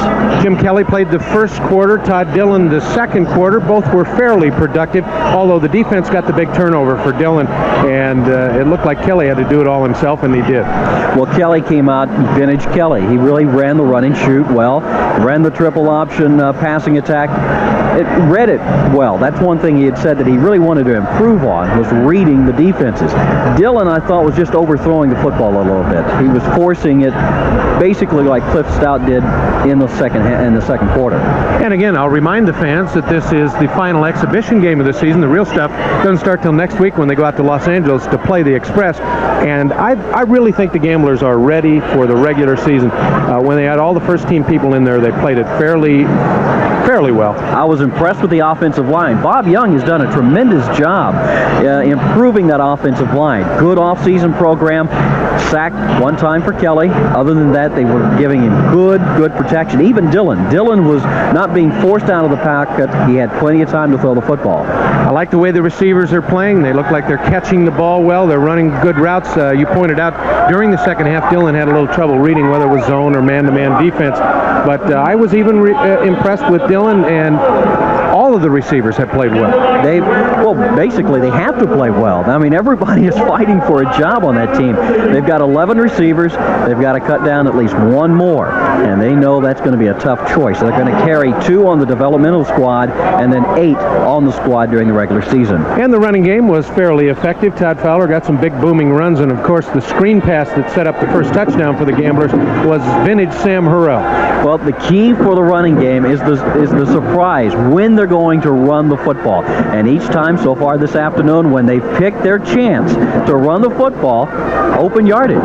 Todd Fowler bullying them over, and then the cheetah, Sam Harrell, dashing past him. I like the way the defensive secondary has been playing for Houston. Pat Thomas, we talked to him before the game, has done a very fine job. Of course, he's rotating people. He's got to find a right combination. We've got to take a break here. We'll be back with more halftime activities at Legion Field, Birmingham, Alabama.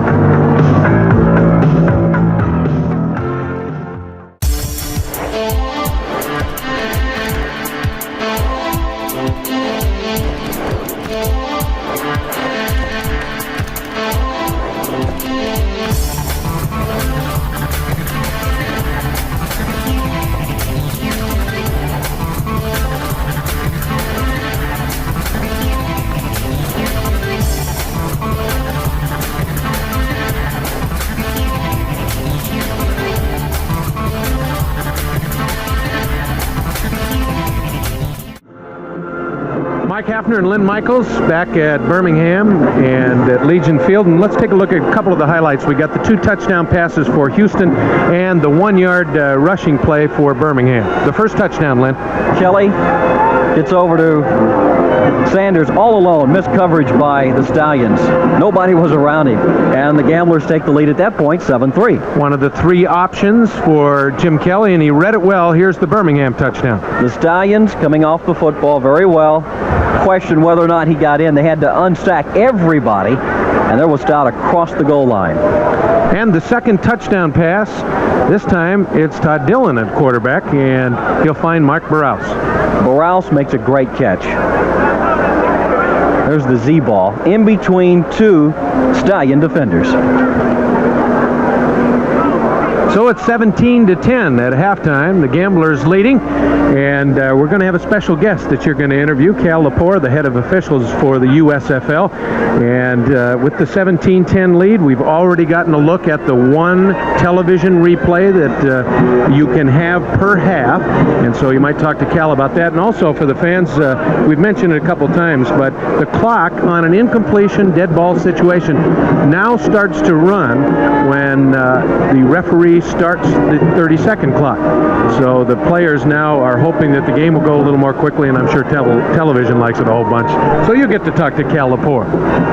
Ought to be fun. What are you going to ask him? Lots of good questions, I hope. Lots of good questions. We're going to have Cal Lepore as our guest, the head of officials for the USFL. Lynn will be talking to him, and we'll be right back after this.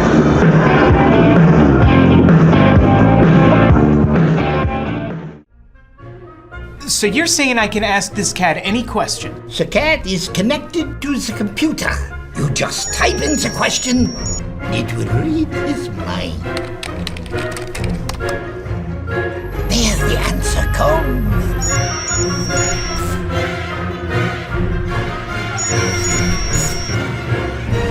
You're the man! I've been looking for this for weeks.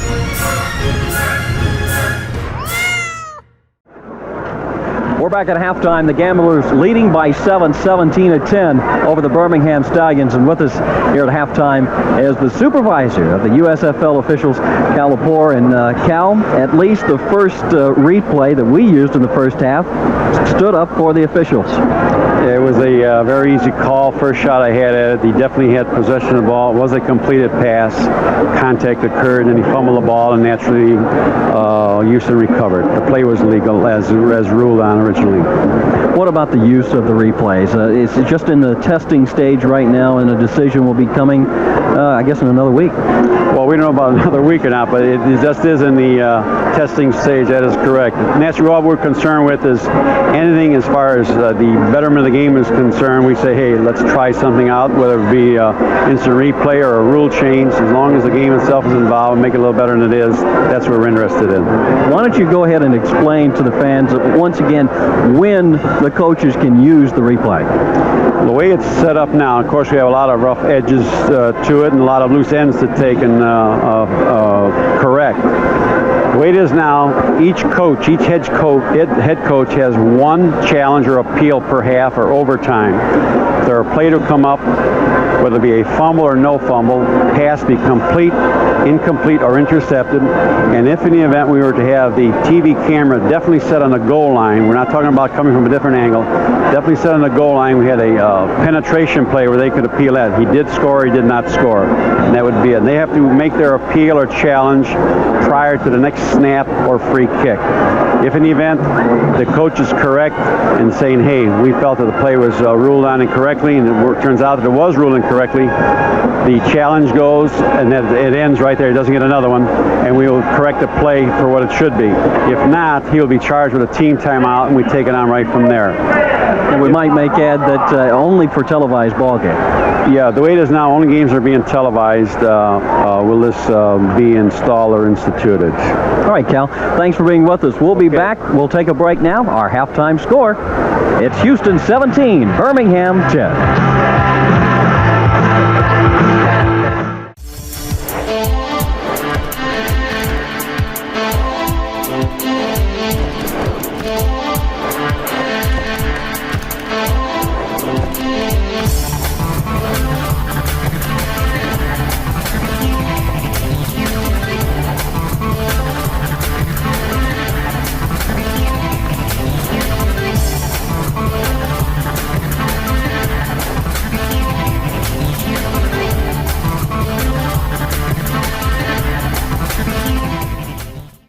Mike Hafner, Lynn Michaels, Legion Field, Birmingham, Alabama. And it's 17-10. Houston over Birmingham at the half.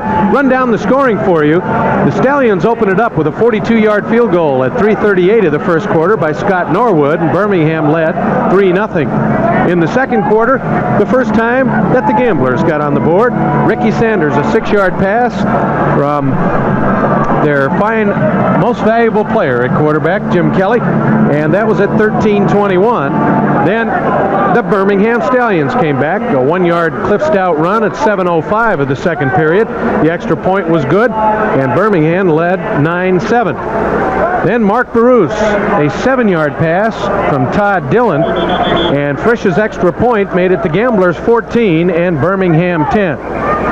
Then at 1:56, just before the half, Tony Frisch, a 25-yard field goal, and the Gamblers made it 17-10. Frisch tried a 54-yarder as time was running out, but it was blocked. Let's take a look at the halftime statistics, Lynn.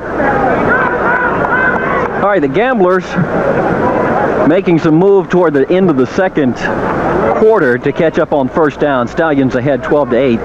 Rushing, about even, 86-56. Passing, Stallions ahead there, 110-105.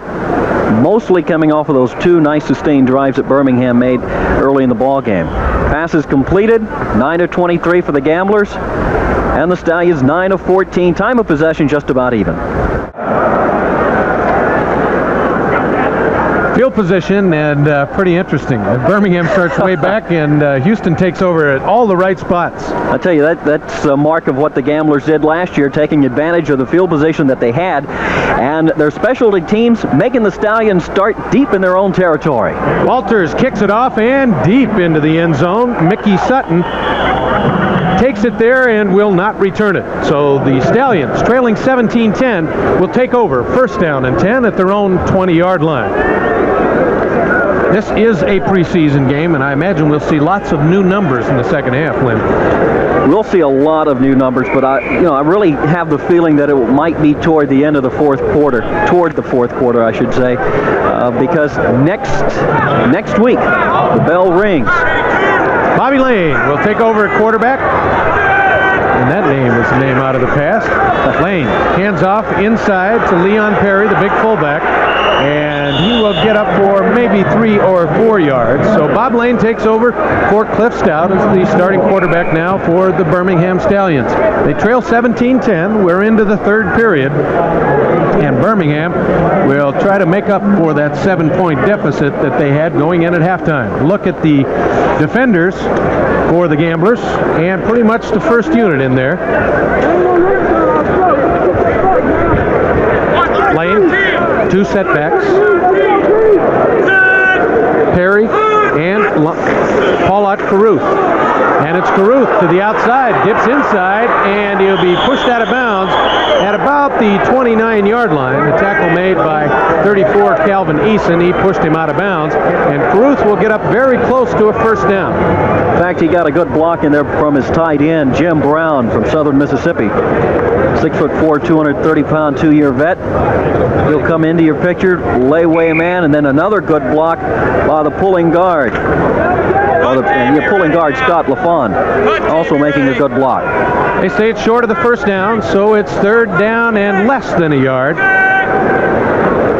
Caruth and Perry, motioned by one of the tight ends, Robin Earl. Handoff inside to Perry, and he'll get the 1st down as he moves up over the 30-yard line. The middle of the Houston Gambler line, along with a little help from Calvin Eason, made the stop, but it's enough for 1st down yardage. Mark it at the 31-yard line. Leon Perry and Earl Gant complement each other. They're good runners, but they also are good lead blockers for Joe Cribbs. And Paulette Caruth now taking over in the second half for Cribbs, and he'll get a lot of action. Just signed a couple of weeks ago. Possibility he would have gone in the NFL draft. He was a territorial pick of the Birmingham Stallions, and the youngster out of Alabama decided to stay home. There's Caruth again on the inside handoff, and he'll get 2 or 3 yards. Tackle made by Cleveland Crosby, and the Hawkins boys were also there. Caruth led Bama in rushing this past season, 782 yards, 4.8 average per carry. He also won the MVP honors in the Senior Bowl. Paulette Caruth, a youngster who stayed home to play his professional football. There's a good look at Bob Lane, the backup quarterback to Cliff Stout, and he'll throw for the 1st time. Out in the flat to Caruth, and he'll bust up over the 35-yard line, close to the 40, but he'll be a yard short of the 1st down. It'll bring up a 3rd down situation for Birmingham. Even though Bama doesn't throw the football that much, Caruth can come out of the backfield. Good receiver from the ground level. Pushes the ball upfield very well. In the Senior Bowl, he was on the reception of 2 passes, 52 yards for the game, including one 45-yard scoring pass. Fine punt returner in his college days, and that always bodes well that you'll be a good pass receiver. 3rd down and 2. Goal line defense for the Gamblers. Double tight end. Caruth looking for 1st down yardage. Breaks inside up over the 45-yard line, and he'll get the 1st down. It took Calvin Eason and Luther Bradley to bring him down, but Caruth comes up with about 7 yards on a 3rd and 2, and Birmingham will go to 1st and 10. All right, watch on our replay. Lead block by Leon Perry. Gets 1 block, and then the tight end, Mason, lays out another Gambler to spring Caruth loose. And we've got one of the Gamblers down. Luther Bradley. Bradley down, got pumped in the stomach. Let's take a break here. 11:47 to go in the 3rd quarter. The Gamblers 17, the Stallions 10. Mike Hafner and Lynn Michaels at Birmingham, Alabama at Legion Field. Situation, 1st down and 10, ball at the 48-yard line after Paulette Caruth picked up the 1st down. Luther Bradley now out. Tommy Myers has replaced him at the free safety spot. Bob Lane out in the flat to Perry. breaks up over the 45-yard line inside the 45 to about the 42. Tackle made by Mike Hawkins and Tommy Myers as Perry took the little swing pass from Bob Lane and picked up very close to first down yardage. Pat Sainton and Mike Turner are out front on this screen. They do their job. They'll spring Perry loose. And once again, the Stallions continue to move the football. A 10-yard gain for Perry on the completed pass. And the ball sets now at the 41-yard line of the Gamblers. And Bob Lane in his first drive doing well. Inside handoff to Caruth. He breaks outside over the 40, heading for the 35 of the Gamblers and is pushed out of bounds by number 59, Andy Hawkins. And he gets about 6 or 7 before Diala and Hawkins push him out of bounds. Actually run away from his blockers. Perry and Turner once again in front of him. Springs to the outside before Andy Hawkins catches up with him. Give him 6 yards, make it 2nd down and 4 for the Stallions. The ball right on the 35-yard line of the Gamblers. Gamblers leading 17-10. And after the opening kickoff, Bob Lane getting his start in the second half has marched his club down the field. Wide open at the sideline is number 84, Jim Brown, the tight end. Calvin Eason pushes him out of bounds, but he gets about 14 yards and more than enough for a first down. Make it 10 yards, and it'll be 1st and 10. Let's take another look at it. The Stallions going to one of the weaknesses that the Gamblers defense have. That's trying to control the tight end. Gets out into flat, breaks one tackle just about it, but Eason says, oh no, you're not going anywhere. Another completion. 1st and 10 at the 27-yard line. Again, the inside faked handoff and pressure from the backside from Pete Caton, and Bob Lane goes down in the arms of Caton for about a 6-7-yard loss. Caton, first sack of the day for Caton. We got a couple of looks here. Caton comes around. It's the first contact. Van Hughes is also there. Here comes Caton. Grabs him from behind. Hughes then beats his man with enough time. Here's the end zone shot. Caton will come in from the left side of your picture. Quickness by this young man. And he's added some more weight on to him too.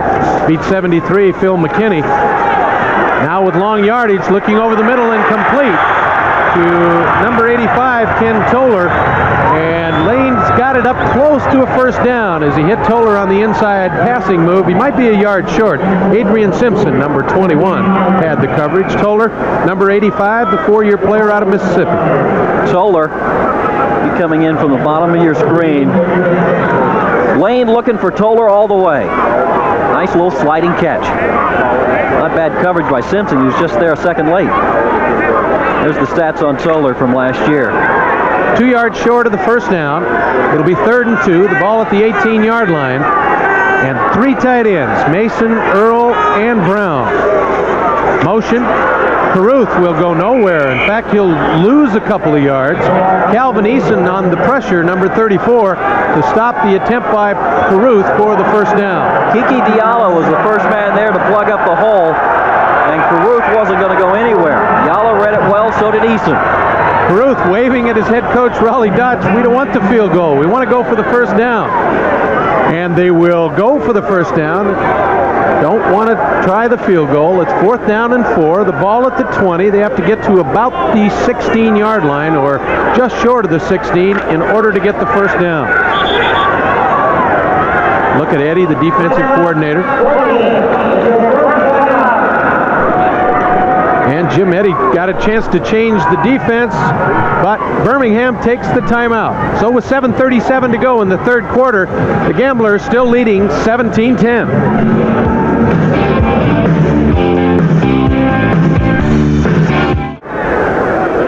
Len, 4th down, 4 yards to go. They're not going to kick the field goal. What would you imagine? Roll out to the right. Give Lane the option, either to throw or to run. Right-handed quarterback. You should roll him to the right. Give him an option to hit the tight end crossing, maybe. Jim Brown, 84. Try to throw outside, one of the two, and sure enough, they roll right. Looking back across the field, Lane will run it, and he won't get first down yardage. So the Gamblers have held, will take over. First down and 10 the other way. And we had the right play, but nobody open for Bobby Lane. And an excellent job by the Gamblers defense on the 4th down and 4 attempt. He got to the 18-yard line, but that's where the Gamblers will take over. Watch the pressure coming in from Diala, Caton, Hughes. Here comes Caton around one side, gets pushed out of the picture. There's Hosea Taylor. Crosby in, here comes Diala. There's Crosby making the initial hit. For the first time in this ball game, the Gamblers start deep in their own territory. Just over 7 minutes to go in the third period. After the turnover, it's 1st and 10 for the Houston Gamblers. And back at quarterback is Jim Kelly. Kelly looking, will now run the ball up over the 20, 25, looking to get out of bounds, and is dragged down from behind by former Gambler Mike St. Clair. Now there's one thing for Jim Kelly. If you want to stop him, in your secondary having good coverage, and your front four forces him out, here comes the other dangerous point for Jim Kelly. The league's MVP last season, he'll run on you. He's trying to decide where to slide, and then St. Clair catches up with him from behind. Word from downstairs and head coach Jack Pardee is that Jim Kelly will play most of the second half, and that's typical. In your last exhibition game of the season, you want your starters in there so they can get the timing down and get ready for that opening game, which is next Sunday, by the way, against the LA Express. 1st and 10 at the 29. Kelly throws complete to Ricky Sanders up over the 35-yard line. About 6 or 7 yards on the gain. It'll bring up 2nd down. Nothing fancy. Basic run and shoot. Mickey Sutton makes a nice little tackle once Sanders gets his hands on the football. There's a look at Kelly. Set the USFL record for the most yards passing, well over 5,000 yards. Only one other quarterback in history has thrown it for that many yards, and this young man probably will have another 5,000-yard season. 5:44 to go, third period, 17-10. Houston, another end zone shot, and I like this shot. Jeff Montoni, our producer, is doing a super job. A look at Sam Harrell, the lone setback.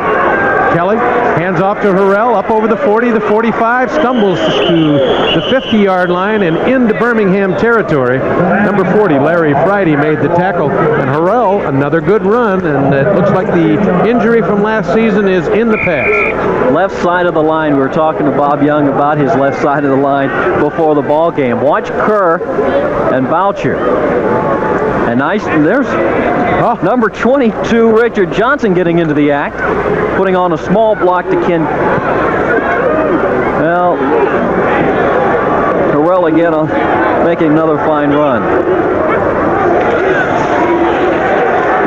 And there's the pass complete to Sanders, and again, Sanders will have 6 or 7 yards, and he's pushed out of bounds, and we'll stop the clock with 4:46 to go in the third period. At least on this series, they have decided they want to pick on Mickey Sutton. Again, going to Sutton's side, Sanders on the reception end, with Sutton right behind him. 2nd down 3, ball at the 43-yard line. Jim Kelly up under center. He's got a 7-point lead, and he's on a drive. 2nd down and 3. Sanders in motion to the bottom of your screen, and Kelly will roll to throw. Looking over the middle, wide open and complete to number 88, Scott McGee, right at the 19-yard line. And McGee knew he was going to get clobbered, but still caught the football. They may be small, but they're tough because they will take some licking. Kelly rolls out, looks for his receiver. Here comes McGee. He's got his hands on the football, and then boom, nice hit being employed. Another number again, we'll make that Larry Friday, coming up with a hit from Mississippi State. There's another look at it.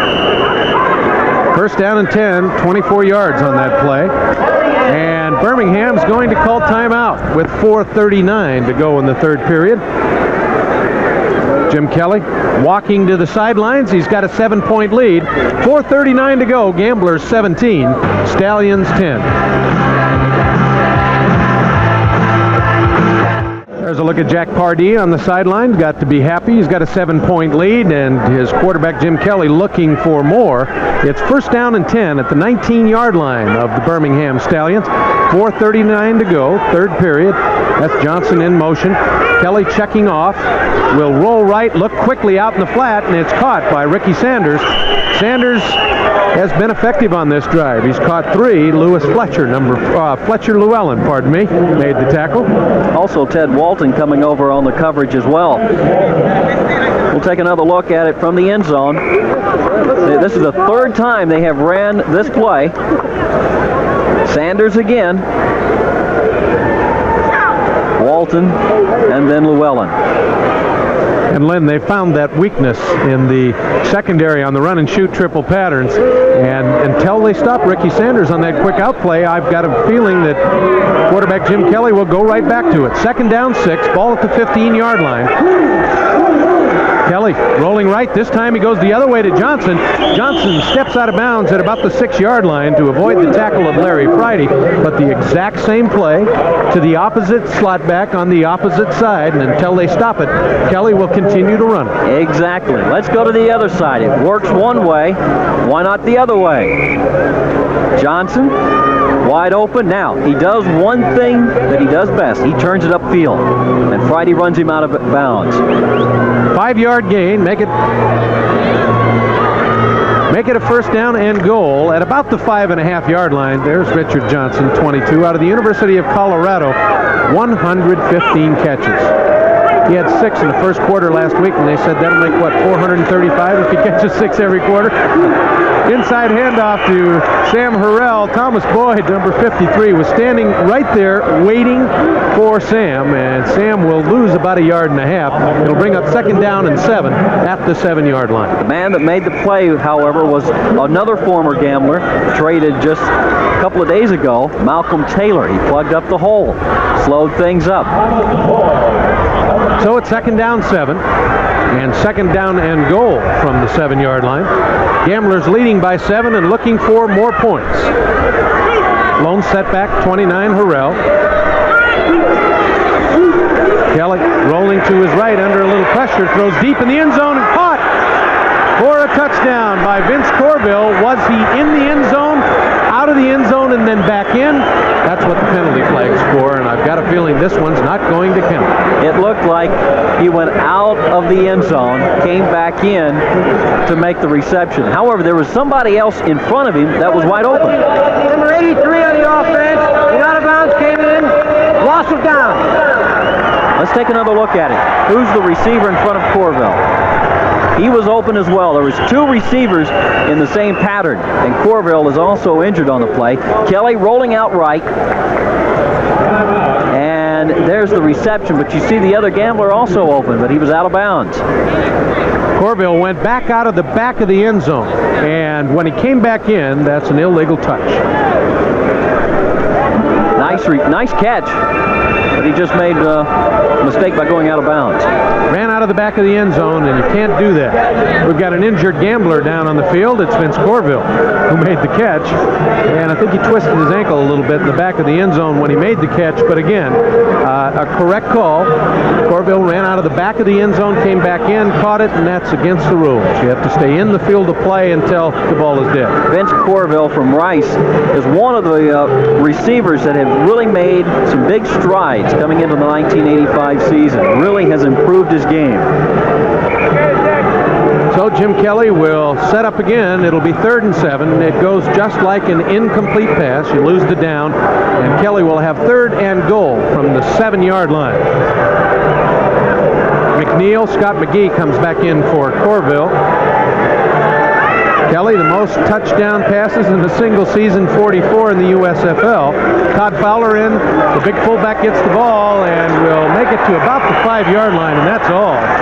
Thomas Boyd, number 53, stopped Todd Fowler, and will bring up 4th down, and we'll see Tony Frisch to try to extend the lead to 10, 20-10 in favor of the Gamblers. Once again, a good safety call for the Gamblers, not really wanting to gamble or risk putting the ball up in the air. I was surprised they ran the ball. I thought they would roll out, give Kelly the option of either to run or to toss the football.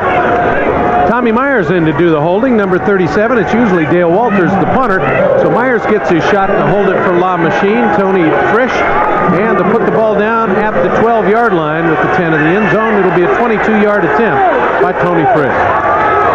Ball's down, kick is up, and the kick is good. And the Gamblers move out to a 20-10 lead with the 22-yard field goal by Tony Frisch. 1:55 to go in the third period. The Gamblers 20, the Stallions 10. Lynn and I will be right back. 11 plays, 56 yards. The Gamblers get a 22-yard field goal from Tony Frisch. Dale Walters kicks it deep at the goal line. It will be Thad McFadden at the 15, and he's taken down at the 20-yard line. Tackle made by number 24, Will Lewis, the starting corner. Birmingham Stallions take over, 1st and 10 at the 20-yard line. They trail 20-10 for the Gamblers. Bob Lane at quarterback, taking over for the starter Cliff Stout. 3 wide receivers for Birmingham. They'll play catch-up here now, down by 10 points. Lane over the middle, intended for and completed to number 80, Thad McFadden, who returned the kickoff. Will Lewis on the coverage. A fine catch and a fine throw to keep it away from Will Lewis. He threw it to the side where the defender had no chance, no opportunity to either knock the ball away 24 on the defense. or come up with the interception. 24, Will Lewis, called for the pass interference, but doesn't make any difference. Caught the ball anyway, Lynn. Nice catch here, too. Watch him throw it to the outside. And there is McFadden. McFadden obviously will be the punt kickoff return man this season for the Stallions, and the quicker they can move him into the pass offense, match him up with Jimmy Smith, who was hurt in the first half with a sprained ankle, the better the pass offense will go for the Stallions in the regular season. 1st down and 10, ball at the 35-yard line of the Stallions. Lane looking to throw. Thrown outside and complete to number 85, Ken Toller, and another fine throw by Lane away from the defensive back, Adrian Simpson, and a fine catch by Toller. That ball put up for grabs because Simpson had good coverage on him. Toller just came up a little bit better angle to grab the football. Again, kept the defensive back on his shoulder and threw it away from him. There's Ken Toller's stats in the 84. 17 receptions, 2 touchdowns. Enough for 1st down. The ball at the 48-yard line, and Lane will throw again. And he intended it for number 83, Greg Anderson. Anderson on the crossing pattern, but excellent coverage by 35, Mike Mitchell, and 34, Calvin Eason. They worked on crossing patterns most of the week. Mike Mitchell read it well, had him covered like a blanket. Lane is 5 out of 6. That was his first incompletion. 2nd down 10, ball at the 48-yard line. Lane 5 out of 6 for 55 yards. And he's taken over here in the second half for the starter, Cliff Stout. Lane on the draw. Inside handoff to Andre Thomas. Pete Caton and Kiki Diala make the stop after about a 3-yard gain. You know, one note for McFadden, if they can institute him into the offense, gives them double threats with either Jones or McFadden going deep. Adds just another weapon for Cliff Stout. Won't get another playoff. We're getting down to the third period and the end of the third period. So after 3 quarters, the Gamblers have a 10-point lead over the Birmingham Stallions. It's 20-10, and we'll be back after this short break.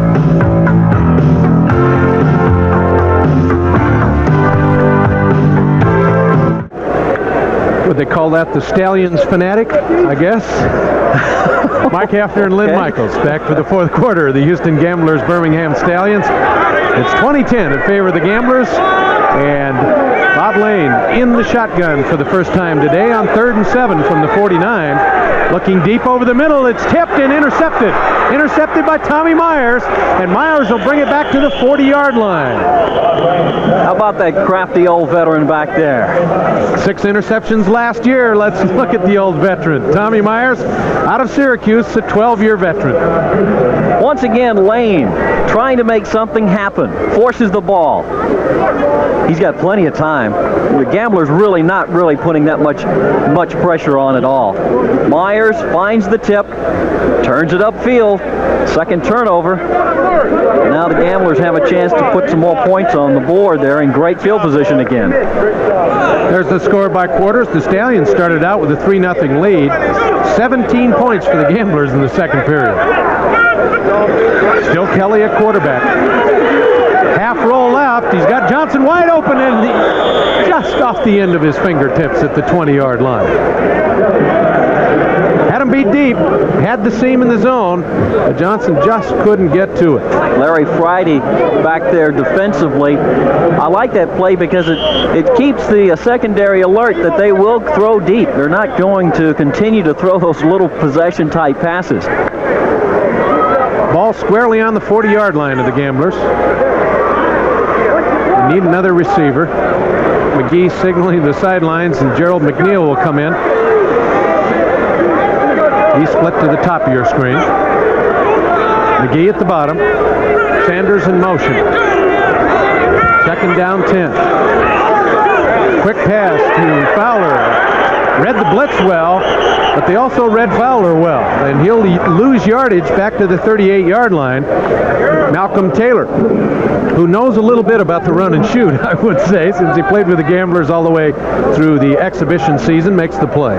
He noticed that type of formation and the type of play, smelled it out.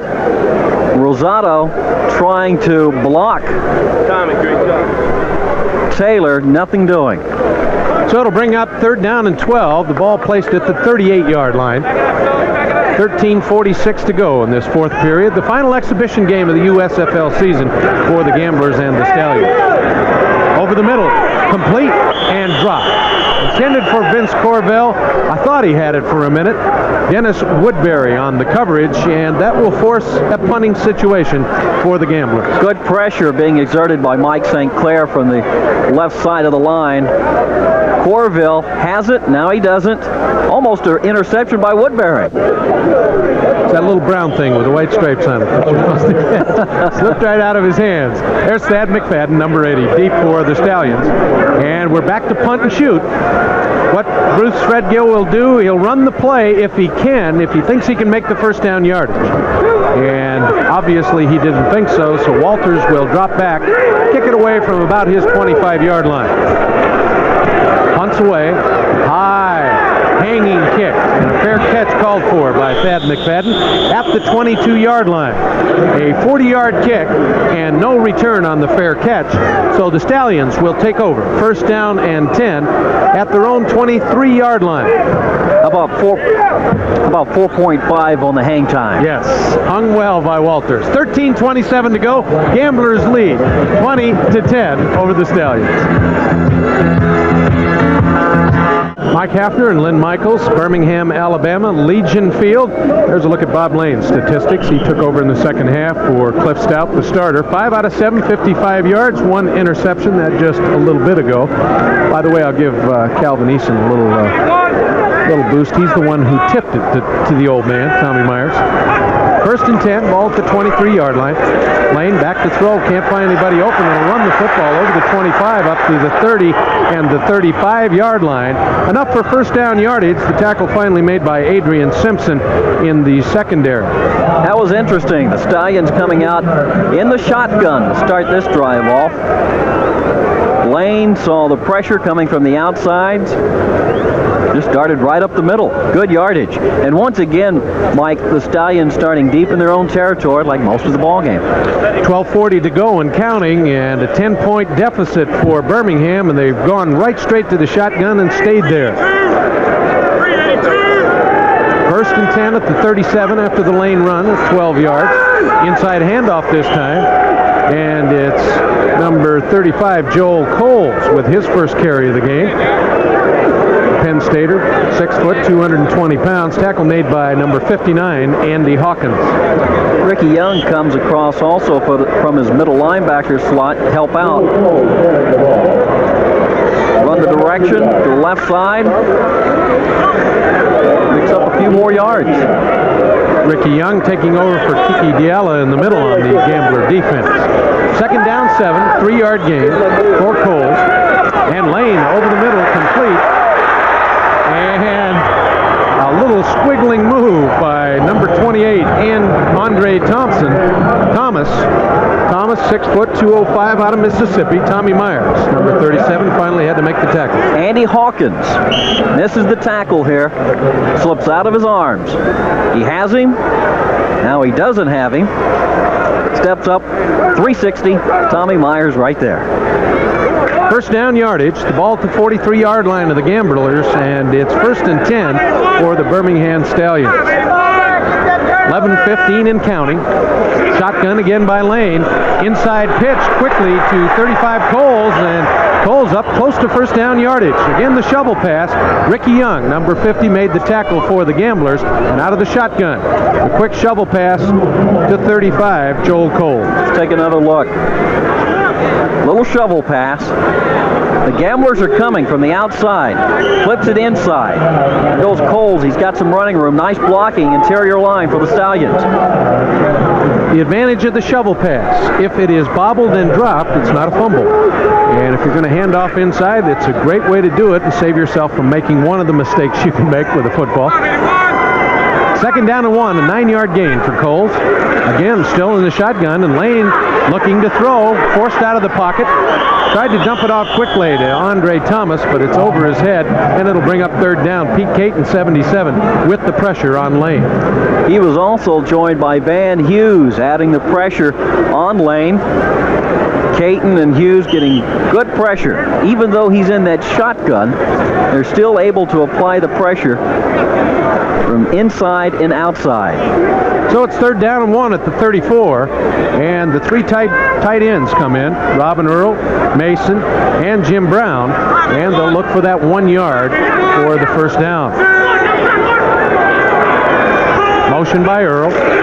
Handoff inside and stopped almost short of the first down. We'll have to see where they mark it. Leon Perry had the carry, and there's a penalty marker down. It's going to go, at least it looks like it's going to go against the Gamblers, maybe offsides. This is KTXH 20 Vision, Houston.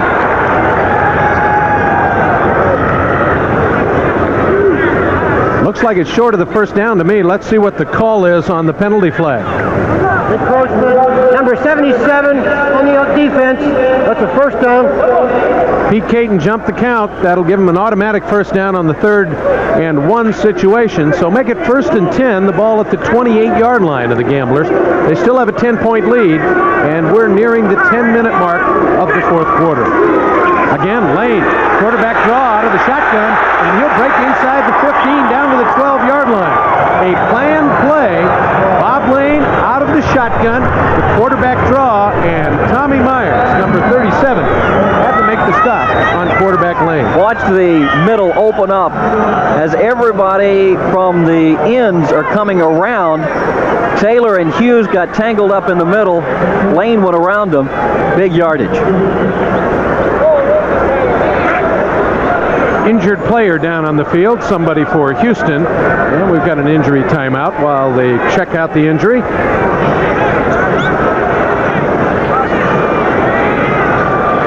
9:46 to go. Gamblers 20, Stallions 10.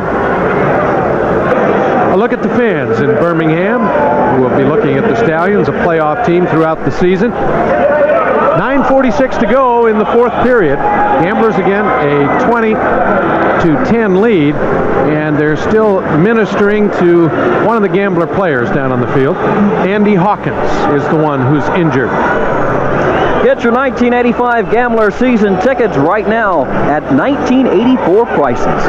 Call for the best seat selection at 661-8301. Again, the Gamblers will open the season next Sunday in Los Angeles And the second part of the season, we showed you the first 3 games, all on the road. Here are the home games. March 18th against the Denver Gold, then March 24th at the Dome against the Portland Breakers, and then the Baltimore Stars will come in. New Jersey on the 7th at New Jersey, and that's Doug Flutie country. Then back out to Los Angeles, Arizona, and San Antonio. First and 10, ball at the 12-yard line. Bob Lane, after the quarterback draw, hands off inside to Leon Perry, and Perry's inside the 10-yard line. Give him 4, make it 2nd down and 6. Kiki Diala checking back into the lineup. Hitting first for forward motion. Picks up about 4 or 5 more yards. Thad McFadden will replace Greg Anderson as one of the wide receivers. You know, Mike, they have really taken advantage of the middle on this drive. Lane doing a good job, and of course they've been in the shotgun for most of this drive. Now Lane's back up under center. 2nd down, 6, the ball at the 8-yard line. The Stallions can make a first down without scoring. Inside handoff this time to Thomas, and Thomas breaks over the 5-yard line down to about the 3. He needs to go about the 2.5 for the first down, and we'll see where they mark it. Calvin Eason, number 34, came up from his defensive back spot to make the final stop. Good blocks on the right side. Mike Turner, Scott LaFawn blowing open the hole. Raleigh Dotch, the head coach, former Pittsburgh Steeler assistant. He'll watch as they make the measurement now. There's a look at Diala, number 31. Looks like it might be just an inch or 2 short. The eyes haven't gone yet. The knees and the hands went a long time ago. So it'll bring up a 3rd down and inches for the Birmingham Stallions. They trail by 10. They really need a score here. They can't go away without getting points if they expect to catch the Gamblers. On 3rd down conversions thus far for Birmingham, 4 of 9 in this contest. Birmingham 22 first downs, 12 for Houston. 3rd down and 1. Goal line defense. Inside handoff to Thomas. He vaults over the top, and he'll have the first down yardage. They'll mark him at about the 1-yard line, where it'll be 1st and goal for the Stallions, who are trailing by 10. Let's take another look at it. He goes over Lindsey Mason on the right side. Up and over the top. I think it was Sam Bam Cunningham from USC that started the launch from about the 3. 1st and goal at the 1. Lane at quarterback. Perry and Thomas in the backfield. Motion by Earl. And the ball's fumbled and recovered by the Gamblers, I believe, at the 5-yard line. Well, I'd like to take another look at that to see who broke that ball loose, or was it just mishandled? Mike Mitchell made the recovery, number 35. There are penalty flags all over the field. And I don't think the ball ever got to the running back Perry. Tommy Myers hitting on number 30, Leon Perry. Let's take another look at it from the end zone. Does he get it in his stomach? Perry is there, yes, and I believe it was Tommy Myers who made the hit, popped that loose football out. And the Gamblers also get a break by picking up the penalty and getting them out from underneath the shadow of their own goalpost. You saw the unsportsmanlike conduct, unnecessary roughness against quarterback Bob Lane. There's another look at it, ground level, trying to get that pigskin. So the Gamblers will take over 1st and 10 at the 19-yard line after the unnecessary roughness penalty against quarterback Bob Lane after the fumble recovery by Mike Mitchell. Kelly over the middle, intended for Sanders, number 80. Again, almost had it just a little bit too tall. It falls incomplete. But the important thing is with 7:20 to go, the Gamblers have the football. And as I said, the Stallions needed points and didn't get them at 1st and goal from the 1. Here's another look at the unnecessary roughness call on Bobby Lane. Watch at the end of the play. It hasn't happened yet. Here it comes. Boom. In your face. Come on, quarterbacks aren't supposed to do that. Quarterbacks aren't supposed to do that. That's for big offensive linemen. 2nd down and 10. Kelly rolls to his left, looks out in the flat, and caught by Richard Johnson. Johnson for about a 7-yard gain, and again, Len, that same flood route that they've been running all day. They found the soft spot in the Birmingham defense, and they're going after it. That time, Corville, or make that Verdun. It was number 89, Verdun, running the seam pattern along the left side. He was open. Johnson was the receiver on it. If he would have optioned off and looked deep, Verdun was all alone because everybody else had come up. Johnson got 4, make it 3rd and 6. Ball at the 23-yard line. Motion by Johnson. Kelly, a half roll to his right, looks back across the middle for Johnson, caught at the 38-yard line. Larry Friday, number 40, had the coverage in the nickelback situation, but it's 1st down yardage. Kelly to Johnson at the 38. Richard Johnson, who caught 115 passes last season, is not afraid to go over the middle. We've got a replay of it from ground level. He'll go down and out or over the middle. He knows he's going to get hit. Picks up enough yardage for the 1st down. Jim Kelly, 14 out of 22 for 143 yards and a touchdown. He's getting his touch and run and shoot in the second half, and he's been the quarterback all through the second half. Todd Dillon had the second quarter, and that was it. Pass complete over the middle to Scott McGee, and again, the turn-in route, they covered the flat this time and opened up McGee on the turn-in. Mickey Sutton on the coverage. Sure hands McGee. Once again, turning inside. They're not afraid to take a lick. They may be small, but they will hold on to the football. He reads this very quickly. He sees McGee turning inside. Nice catch by McGee. Good hands. It brings up a 1st down. 1st and 10. The ball just inside. There's 3 catches for McGee today for 57 yards. Just inside Birmingham territory. Mark it at the 48-yard line. 1st and 10. We're under 6 minutes in the final period of this game. Kelly again to the flat, off Johnson's hands, incomplete. Ted Walton, number 31, had the coverage. It'll bring up 2nd and 10. Stallions getting good pressure that time, coming from their 2 new acquisitions, Mike St. Clair and Malcolm Taylor, forcing Kelly to throw the football a little bit quicker than what he wanted. 2nd down 10. Ball at the 48-yard line. There's a look at Walton. Kelly now 15 of 24 for 156. Picking up where he left off last season. Motion by Sanders. Kelly on the quick draw play to inside to Sam Harrell, and Harrell up over the 35-yard line, down to about the 32. David Evans came up from his right cornerback spot to make the stop. 1st down yardage. Coaches saw the same thing I saw. Good pressure from the outside. Now let's run the football this time. Harrell, plenty of pasture. Block coming up. And then Harrell just continues to motor. They have been averaging 10 to 15 yards per carry. And they're doing it right at the right time. 35 yards on the day for Harrell with that run. Of course, his big one on the screen pass. Kelly outside.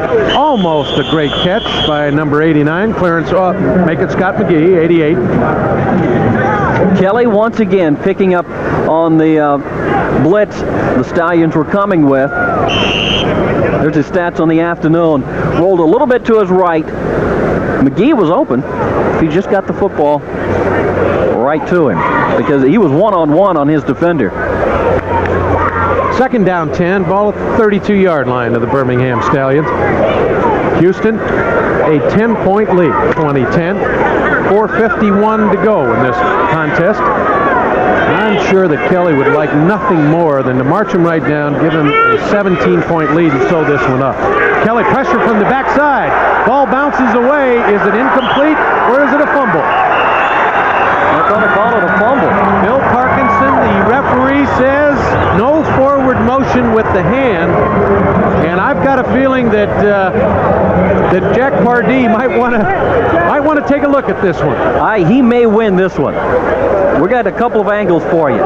He may win this one. Here comes Kelly, left-hand side of your screen. He's starting to pump, and he's throwing. That ball's going to be ruled incomplete. Here's from the end zone. Was the ball going forward? He's set up. There's his arm.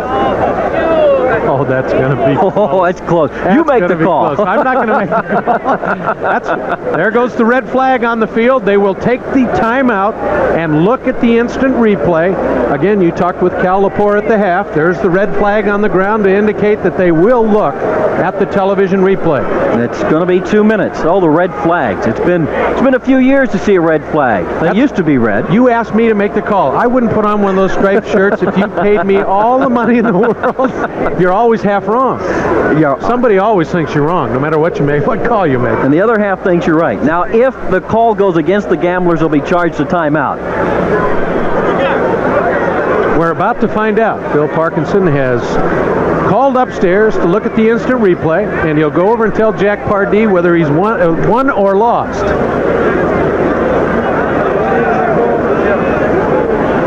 Looks like they're going to lose. Play was ruled correctly. Birmingham's ball. Timeout charge to Houston. With the score, the Gamblers 20 and the Birmingham Stallions 10. Let's take a break, courtesy of head coach Jack Pardee. The instant replay says the officiating crew was correct. The ball was not going forward. It's ruled a fumble, and the Stallions, trailing by 10 points, will take over 1st and 10 at their own 34-yard line. Bob Lane in the shotgun. I take that back. Tommy Rosant's now at quarterback, number 14, and he's in the shotgun for Birmingham. Looking over the middle, complete to number 28, Andre Thomas. I couldn't see whether it was 88 or 28. Anthony Brock made the tackle. Hawkins in his linebacker position, trailing to make the tackle. Once again, crossing pattern. Crossing over the middle. Quarterback Tommy Rosant's number 14, 6'2", 196. He went to 2 colleges, William and Mary. Okay. Out of William and Mary, Tommy Rosant's. And he'll throw on 2nd down. Nice and tip. It's tipped away by 57, Mike Hawkins. Hawkins put his big paw up in the air. Saw that ball coming in, and he says, nothing doing, fellas. We're going to knock this one down. He had 28 solo tackles last season, along with 1 interception. Tommy Rosant's, out of William and Mary, has Coles 35 and 28 Thomas, their running backs, and he's again in the shotgun. 3rd down and 3, the ball at the 41-yard line, and it's the quarterback draw, and Rosant's will have 1st down yardage. He's up to about midfield. The tackle made by 57, Mike Hawkins, and a host of other Houston Gambler defenders. Once again, the Gamblers circling wide, leaving the open middle. The linebackers on their coverage, and the quarterback taking advantage of some open territory. Gambler defense will give that one up. 3:16 and counting.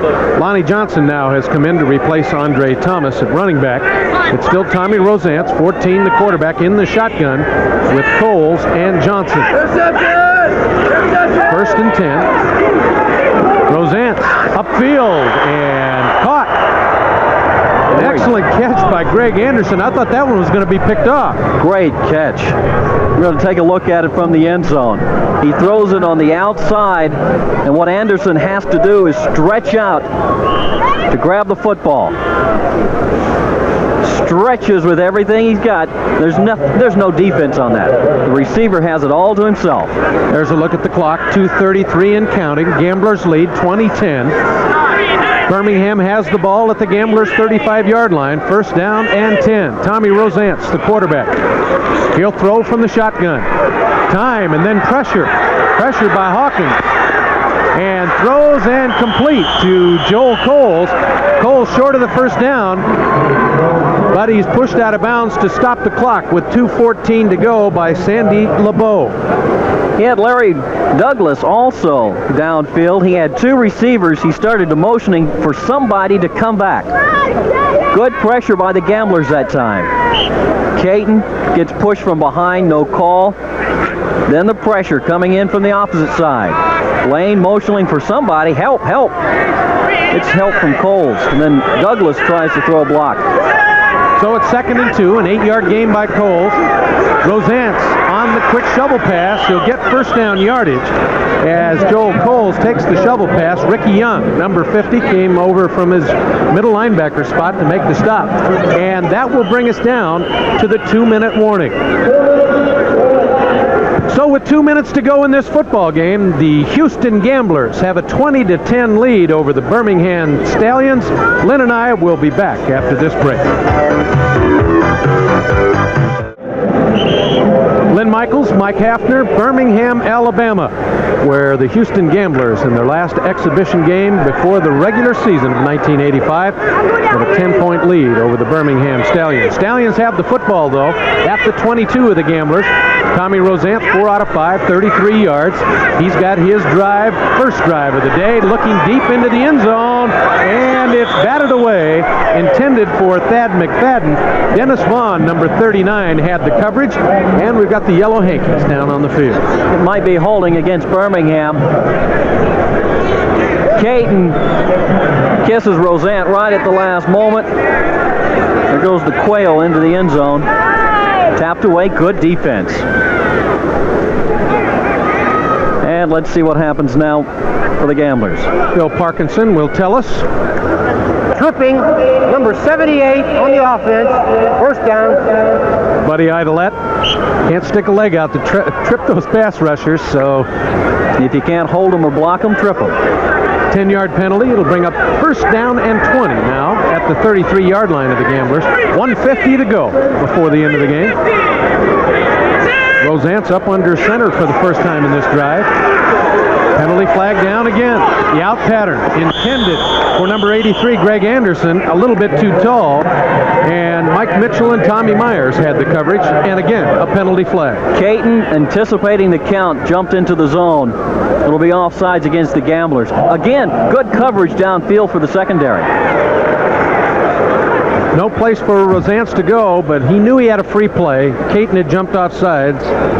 Won't be able to see it here because it was 77 Caton, I've got a feeling. 7 on the defense, offside. First down. Thank you, Lynn. You spotted him. It'll be now 1st and 15. Ball at the 27-yard line. 1:44 to go. Stallions trailing by 10. Rosance under center. He'll throw. In the flat to Thad McFadden. McFadden jumps out of bounds at about the 16-yard line. Dennis Vaughn had the coverage, if there was coverage at all. It'll stop the clock with 1:37 to go and bring up a 3rd down and about 6. The nearest Gambler to him was in the state of Mississippi. He had lots of running room on the left side of the line. Just a little bit blown coverage by one of the linebackers trying to get outside to cover McFadden. Make it 2nd down and 4. They marked it at the 16-yard line. Rosance at quarterback. Andre Thomas back in, number 28 at one of the running back spots. 2nd down 4, 1:37 to go.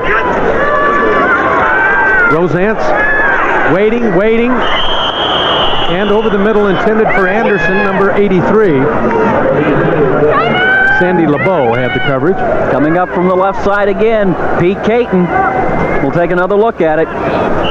Caton will come from the right-hand side of your screen to hurry the throw for Rosant. 1:32 to go. There's a look at Jack Pardee on the sideline. Still arguing about that call, I think. Was the hand going forward or not, Coach? 3rd and 4. Rosance needs first down yardage. He needs lots of points. And he throws it over the head of his intended receiver, Greg Anderson. Tommy Myers and Mike Mitchell had him sandwiched, and there was no way he could get open. It'll bring up 4th down. You won't see the field goal here, I don't think. No, they got to put some points up. And once again, the Gamblers with good pressure, great coverage in the secondary. the veteran Tommy Myers, Mike Mitchell, his second year out of Howard Payne, but they were all over Greg Anderson. 4th down and 4. Rosance in the shotgun. He'll throw, maybe. Trying to stay behind the line of scrimmage, throws into the end zone. He had a receiver open. Number 82, Larry Douglas, but he threw it well over his head. And the Houston Gamblers will take over on down. Well, off camera you didn't see him. Pete Caton genuflect because he knew that was all. It was all over. Rosance had time to find a receiver and overthrew his man. And Caton was very thankful that he made the mistake of overthrowing his receiver. Nothing worse than a defensive lineman makes a great pass rush, then turns around and sees a 65-yard touchdown pass behind him. And Caton loved it when it went over his head. So the Gamblers will take over. 1:19 to go in this football game. They lead 20-10 over the Birmingham Stallions. Todd Dillon will come in and finish out the rest of this football game, and there are a few Stallion fans who know that this one is over. This is their only exhibition game of the season. Last chance they had with San Antonio was weathered out. Dillon still throwing the football, though, looking for number 82, Mark Barrouse, and he overthrows him. Chuck Clanton had the coverage, and they're not going to run out the clock. Dillon wants to add to his statistics. Probably got a lot of coaches shaking their heads. You got the lead, why stop the clock? Well, he's given a shot to a couple of the youngsters who haven't played at all today. Darrell Clark in at running back, number 40. Sean Potts is at the slot back spot in place of Richard Johnson, number 86. Tabard Laban is also in, Curtis, number 81. And Clarence Verdun, another one of the receivers. Todd Dillon at quarterback. Motion by Verdun. Handoff inside this time to Darrell Clark, number 40. And he'll be brought down and stopped by Taft Sales, number 58 for Birmingham. Darrell Clark is a familiar name for most fans in Texas. Attended UT. He started 15 games for Arizona last season. No attempt to stop the clock by the Stallions. It's now closing in on 50 seconds. And unless there's a major turnover, this game will end 20-10 in favor of the Houston Gamblers. There's a look at Dillon, number 10, the backup quarterback. 35 seconds and counting. Maybe the last play of the football game. Motion by Baruch. And it's Clark. And the clock will count down. No, they're going to stop the clock. Stop it at 23 seconds. And it'll bring up 4th down. And Birmingham did call the timeout. So that won't be the last play of the football game. They'll get another shot. There's a look at the scoreboard. The Gamblers leading 20-10 with 23 seconds left. Timeout by Birmingham. So let's take a break, and we'll come back and finish up this football game from Legion Field in Birmingham, Alabama. Dale Walters to punt for the Gamblers.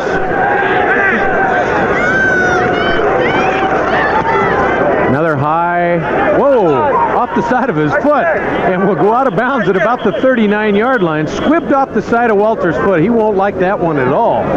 And Birmingham will take over with 17 seconds left at the 39-yard line of the Gamblers. Not a good kick at all. That's not like Dale Walters to do that. No, it's been since the first quarter, or early in the second quarter, since he had a chance to kick the football. Maybe have some fans thinking, shades of the Arizona game, but he had one shank in San Antonio, but he came back with a couple of buttes. Tommy Rosance will finish up this football game. 17 seconds to go. Stallions trail by 10.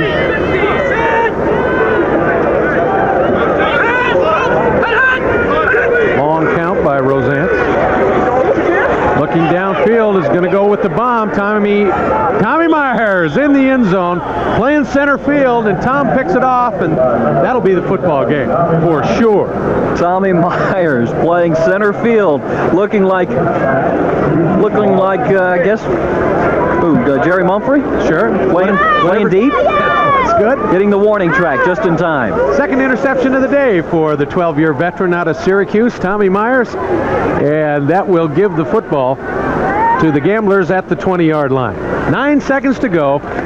This game is over. Gamblers lead it 20-10, and they'll go into the regular season against Los Angeles next Sunday undefeated in the preseason. And that'll be the second year in a row. They have yet to be defeated in an exhibition game. Todd Dillon in the offense, he'll just kneel down and let the clock go to the end of this football game. 2 seconds, 1, and that'll end it. The Houston Gamblers will win it 20-10. Raleigh Dutch walking across the field to find head coach Jack Pardee of the Gamblers to shake hands.